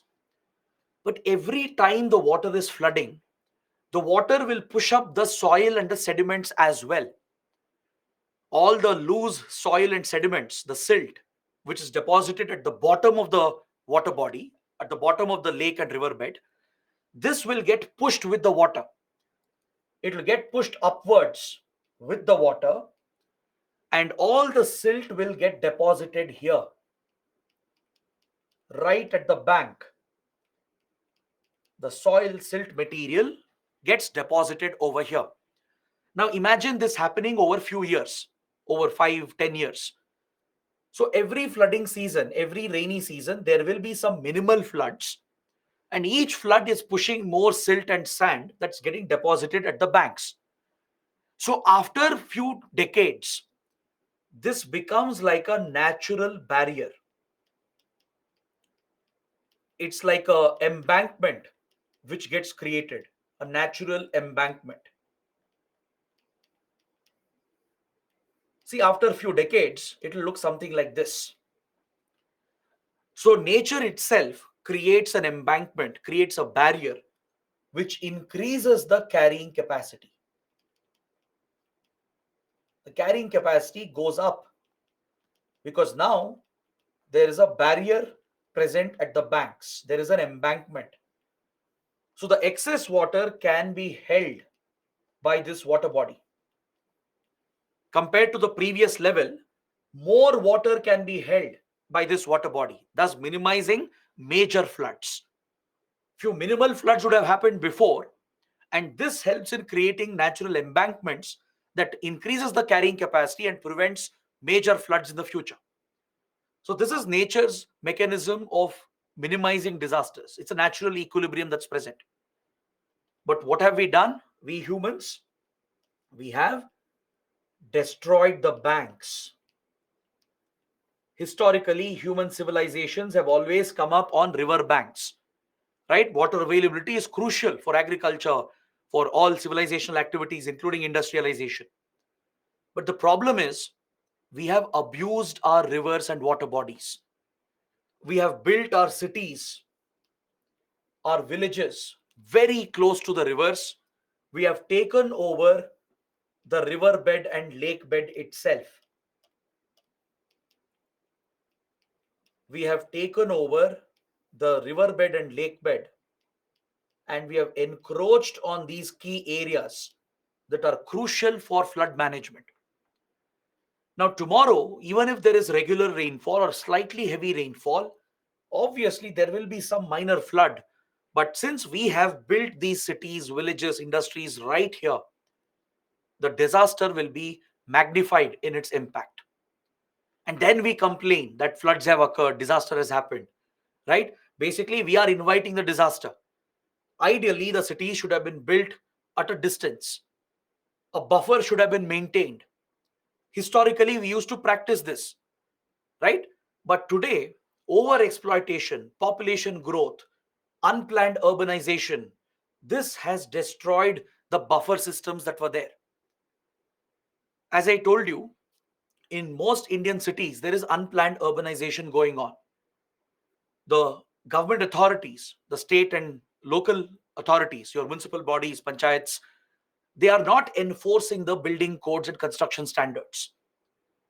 They're not enforcing the zoning standards at city level, right? There is planning which is done, urban planning which is done. There are certain areas where construction is restricted, regulated, or prohibited. But due to corruption at the lower level, there is a nexus between the government officials and the real estate mafia. The politicians and government officials, they collude with the real estate mafia, and they take over lake beds and river beds and build apartments and layouts and shopping malls. So this is destroying the carrying capacity of our drainage basins. So obviously, when there is some excess rainfall, it will cause devastating floods. This is not happening just in our cities, it's happening in remote forested areas as well. In Uttarakhand, in Kerala, there is over tourism, there is exploitative tourism, right? As you know, Kerala is God's own country. It attracts a very big volume of tourists. Lot of resorts and homestays have come up, and they've all come up in delicate areas. Uttarakhand is known for its pilgrimage sites, the Hindu pilgrimage sites. So every nook and corner, you have hotels, you have resorts and homestays, and many of them have violated the building norms, the zoning standards. Land planning has been completely violated in many of these places. They have built entire towns right next to river banks. Obviously, in Uttarakhand, these are perennial rivers which are fed by the Himalayan glaciers, ice, and snow. And along with that, when there is monsoons, there will be excess flow of water, and the water will flood, right? Obviously, it will submerge all these towns that have come up right next to the river banks. So, most of these floods which are happening, there is a man made factor behind it. There is a natural factor, of course, but there is a man made factor to it as well. It's a combination of the two. That's why anthropogenic activities have increased the frequency of floods, the intensity of floods. All right. So please make a list of all the causes that can contribute to flooding. Heavy rainfall, cyclones and storm surges in coastal areas. Obviously, when cyclone makes landfall, right, it brings extremely heavy rainfall. It brings torrential rains in coastal areas. We witness this during every cyclone season, right, across east coast and west coast of India. Wherever cyclones hit, torrential rains are received, causing coastal flooding. The sea water is also pushed because of high speed winds. There will be heightened tidal activity during cyclones, and the high tides will push the sea water as well inland, causing coastal flooding, right? Other than that, you have cloudburst events, landslides, GLOF events, any sudden release of water from dams. Sometimes the dams are not well managed. The authorities, they keep waiting, right? They keep holding water. And when the dam reaches a dangerous level, when there is a threat to the very safety of the dam, then they will suddenly release all the water. Because see, there is a regular water shortage during summer season, right? So if authorities don't store more water, and during summer season we run dry, it becomes a political crisis. There will not be enough water for irrigation, for drinking, for industrial usage during the dry season. So people will blame the government. So governments which are concerned about votes, concerned about elections, what they do is they will direct the authorities, the dam authorities, to hold more water even till it reaches the danger mark. If they release the water gradually, right, then it will not cause a flood. You can manage the water flow. But sometimes more water is held till the last minute, and suddenly, if there is heavy rainfall or a cloud burst, then they will release all the water all of a sudden to protect the dam, to ensure the safety. They'll suddenly release the water, causing floods in the downstream. Or if the dam is not well built, if there is a structural failure of the dam, or if there is an earthquake that destroys a dam, or if there is a terror attack that destroys a dam, even this can cause flooding. So when it happens in cities, in encroached lakes and rivers, we call it urban flooding. Urban flooding is largely due to unplanned urbanization. There are many cities in India, from Srinagar to Delhi, Mumbai, Bangalore, Chennai, right? All these cities are witnessing urban flooding. Every monsoon, Mumbai gets flooded, it comes to a standstill. Bangalore as well, low lying areas of Bangalore, right? They witness constant urban flooding due to destruction of lakes. Chennai is another classic example. The Adyar River and the surrounding channels, they are completely blocked due to encroachment and the waste debris which has been thrown. Lot of solid waste has accumulated, lot of silt and debris has accumulated, and rest of the areas are occupied by the real estate industry. So as a result, the Adyar channels, they flood regularly, causing flooding in Chennai. So this is becoming a regular occurrence. Just few weeks back, Yamuna flooded, causing floods in New Delhi, right? So heavy rains accompanied with encroachment and throwing of waste and debris, they contribute to these urban flooding incidents. And of course, there is another angle, which is global warming and climate change. The long term climate change is leading to more extreme weather events, causing more incidents of heavy rainfall, cloud bursts, and cyclones. This again increases the chances of flooding. Correct? Now, the question is, what is its impact? How are people affected? How is the region affected? The biggest impact is, of course, on human life. As we mentioned already, there will be a lot of deaths and injuries due to drowning and other related incidents. And there will be loss of property, loss to agriculture and infrastructure. Agricultural fields might get flooded, right? That will destroy the standing crops, the crops that have been sown.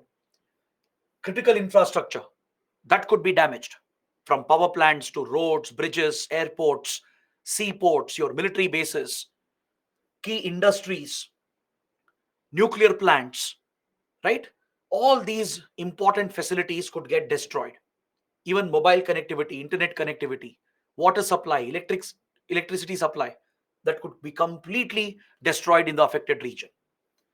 It will lead to large scale displacement of people who lose their homes and livelihood. And the worst part is that the stagnant water will become a breeding ground for waterborne diseases. Now, this will become a secondary disaster. Multiple waterborne diseases will spread in the days and weeks after the flood, because everywhere water will be stagnant. It will breed mosquitoes. And as you know, mosquito is a vector for various diseases, from malaria to dengue, chikungunya. All the diseases will spread. Many waterborne pathogens, right, which cause cholera, typhoid, all these diseases will spread, leading to a direct impact on healthcare in the region. Understood? And the irony is that it will cause water shortage. There will be scarcity of drinking water. And this is truly ironic. Even though there is water everywhere in the flooded area, it's not fit for human consumption. Because when water floods, it will mix with soil, it will mix with debris, waste material, and sometimes even toxic material. So the water which is there, it's not fit for drinking. The stored water also gets contaminated. Water will flow into all the water tanks, into the supply channels, and it will contaminate the water. So it's not fit for drinking. You need to purify this water, not just with water filters, but you need chlorine filtration and sedimentation to be done to make it fit for drinking for human consumption. All right. And of course, there is large scale environmental damage and ecological loss. The Ecosystems take a hit, right? Many forested areas, plants, they will be destroyed. Several animals, threatened animals and birds, they will take a hit.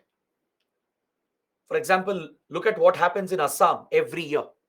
The Brahmaputra is known to flood every single year. The Brahmaputra causes massive flooding in Assam, and important national parks like Kaziranga, the Manas National Park and Tiger Reserve, they get flooded, and several rhinoceros, tigers, elephants, and many other key species are killed. They die by drowning. This is significant loss to biodiversity, right? So the impact is widespread, to be honest. So floods can be very devastating. They're very instantaneous as well. And many parts in India are very, very vulnerable to the impact of floods. This map over here is the hazard and vulnerability map of India. It is depicting the hazard prone, vulnerable areas of India with regard to floods. The hazard vulnerability map. So almost all the major river systems are prone to flooding. The Indus River system affects Jammu and Kashmir, Ladakh, Punjab and Haryana. The entire Gangetic River system that flows from Nepal to India, right? So from Uttarakhand to Delhi, UP, Bihar, West Bengal, they're all prone to flooding. The Northeast India, due to Brahmaputra and even Barak River, is known to flood in the Northeast, right? So Northeast is very prone to flooding, especially Assam and Arunachal Pradesh. Then coming to the peninsular region, right? Even they are prone to flooding. Mahanadi, for example, Godavari and Krishna, the other tributaries as well, like the Bhima River. So Maharashtra, Karnataka, Andhra Pradesh, and Telangana are also prone to flooding. The Tungabhadra, for example, causes floods in Karnataka. The Bhima River floods in Maharashtra and Karnataka. They eventually join Godavari Krishna, which causes flooding in the Andhra Telangana belt. Kaveri River is known to cause floods in Karnataka and Tamil Nadu, right? Kerala is extremely prone. There are many west flowing rivers because see, most of our rivers are east flowing. You would have studied that in geography. There are few west flowing rivers as well in Kerala that cause massive floods. In the last few years itself, in 2017, 2018, and 2019, Kerala has seen some devastating floods that has killed many people and caused large scale damage. Even in some arid areas like Rajasthan and parts of Gujarat, flooding is being noticed. So all these parts of India, maybe Madhya Pradesh is a exception to an extent, Chhattisgarh is an exception, Jharkhand as well. Other than that, many states, they witness frequent flooding during the rainy season, especially the monsoon season. So this is our vulnerability. Now coming to early warning. Can we predict floods? Can we estimate them before they happen? The answer is yes, it's possible. Since floods are mainly caused by heavy rainfall, heavy precipitation, you can keep track of these weather-based meteorological phenomena. In India, we have an institution called IMD, India Meteorological Department, which is under the Ministry of Earth Sciences. The IMD has deployed various tools, various technologies, including satellites, which are launched by ISRO. It has deployed Doppler radars around the country, which track the movement of clouds, the formation of clouds. It has deployed rain gauges and sensors around the country to measure rainfall in real time. All right. It has even built forecasting models to predict rain. It deploys supercomputers for this purpose. You need supercomputing facilities to crunch the data and run these weather models to predict what rainfall is received, what could be the temperature, what could be the amount of rainfall received in a given area. So IMD specializes in predicting rain. It can give estimates. Of course, it will not be very accurate. You need to do further improvements, but it can provide rough estimates, and color coded estimates are given because then it becomes easier to understand the threat. IMD issues a orange alert, a red alert. It means those areas are going to witness extremely heavy rainfall, heavy rainfall. Potentially, it can even predict cloud bursts. The technology is there, but it requires more focused technology, right? But at least on a large area, at the state level, district level, heavy rainfall can be anticipated beforehand. You'll get a good 4 or 5 days notice before the actual rain occurs. But when it comes to floods, the flood level in the rivers, lakes, and the dams, monitoring the flood levels is the task of Central Water Commission. The Central Water Commission is the nodal authority to provide flood alerts. Central Water Commission looks after the flood level in every dam, in every river in the country, along with the state irrigation and water departments. So they monitor the water levels, and once it is hitting the danger mark, right? Once the danger mark is expected to be hit, alerts are given out immediately to carry out evacuations in the downstream. Evacuation has to be done in downstream low-lying areas to save people once the flooding starts. So nodal authority for floods is Central Water Commission. Is that clear? There are other institutions as well, like your municipal bodies and the Public Works Department for drainage in cities, Geological Survey of India, which studies the geomorphological features that helps in understanding water flow. With regard to satellite mapping, National Remote Sensing Center of ISRO plays a role. Water logging is dealt with by your local municipal bodies, right? These are other institutions that are involved. But the main institution is Central Water Commission for issuing alerts regarding floods, river floods. Is that clear? That's the nodal authority. For rainfall, for meteorological events, it is IMD, India Meteorological Department. Is that clear? So we do have these early warning systems in place that gives us advance notice of some events like heavy rainfall, cloudbursts, etc. And accordingly, color-coded alerts are issued. Color-coded alert system is easier to understand. If you give technical alerts, no one will understand that. If you assign a color and communicate this color as a code to the government, to the people, the media, everyone will easily understand the threat, and accordingly they'll start acting. So for floods, there is a color-coded alert system implemented by Central Water Commission. Similarly, for rainfall, there is a color-coded alert system by IMD. All right. So whenever possibility of heavy rainfall, cloudbursts exist, IMD gives out a color-coded alert. If river flooding is likely to happen, Central Water Commission gives out the alerts for floods. So these are the early warning systems we have already put in place. But again, it's not effective every time because weather forecasting is very, very challenging. Rainfall forecast may not be entirely accurate.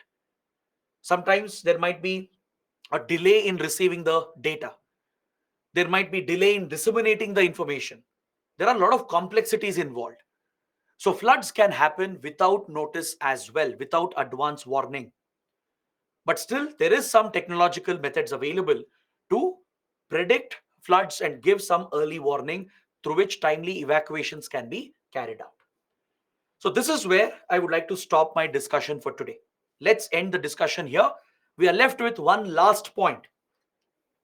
How do we deal with floods in disaster management? What steps can be taken under the disaster management cycle? What measures can be taken under disaster management cycle to deal with floods? So let's study this tomorrow. we'll finish this topic and we'll start with the other disasters that we are left with. So for today, this is more than enough. We have covered a good number of topics and I hope it was a good session. I hope you guys have understood everything. I'm going slow because I know some of the topics can be challenging for beginners and freshers, especially if you're not strong in geography, if you're not strong in other basics. Subjects like these can become a little challenging and confusing. So let's take it slow. Don't worry. It's a small subject. We can cover all the topics. So do let me know how the class went. So let's meet tomorrow at 10 a.m. Any questions, any doubts, please let me know tomorrow. I'll be there through the day.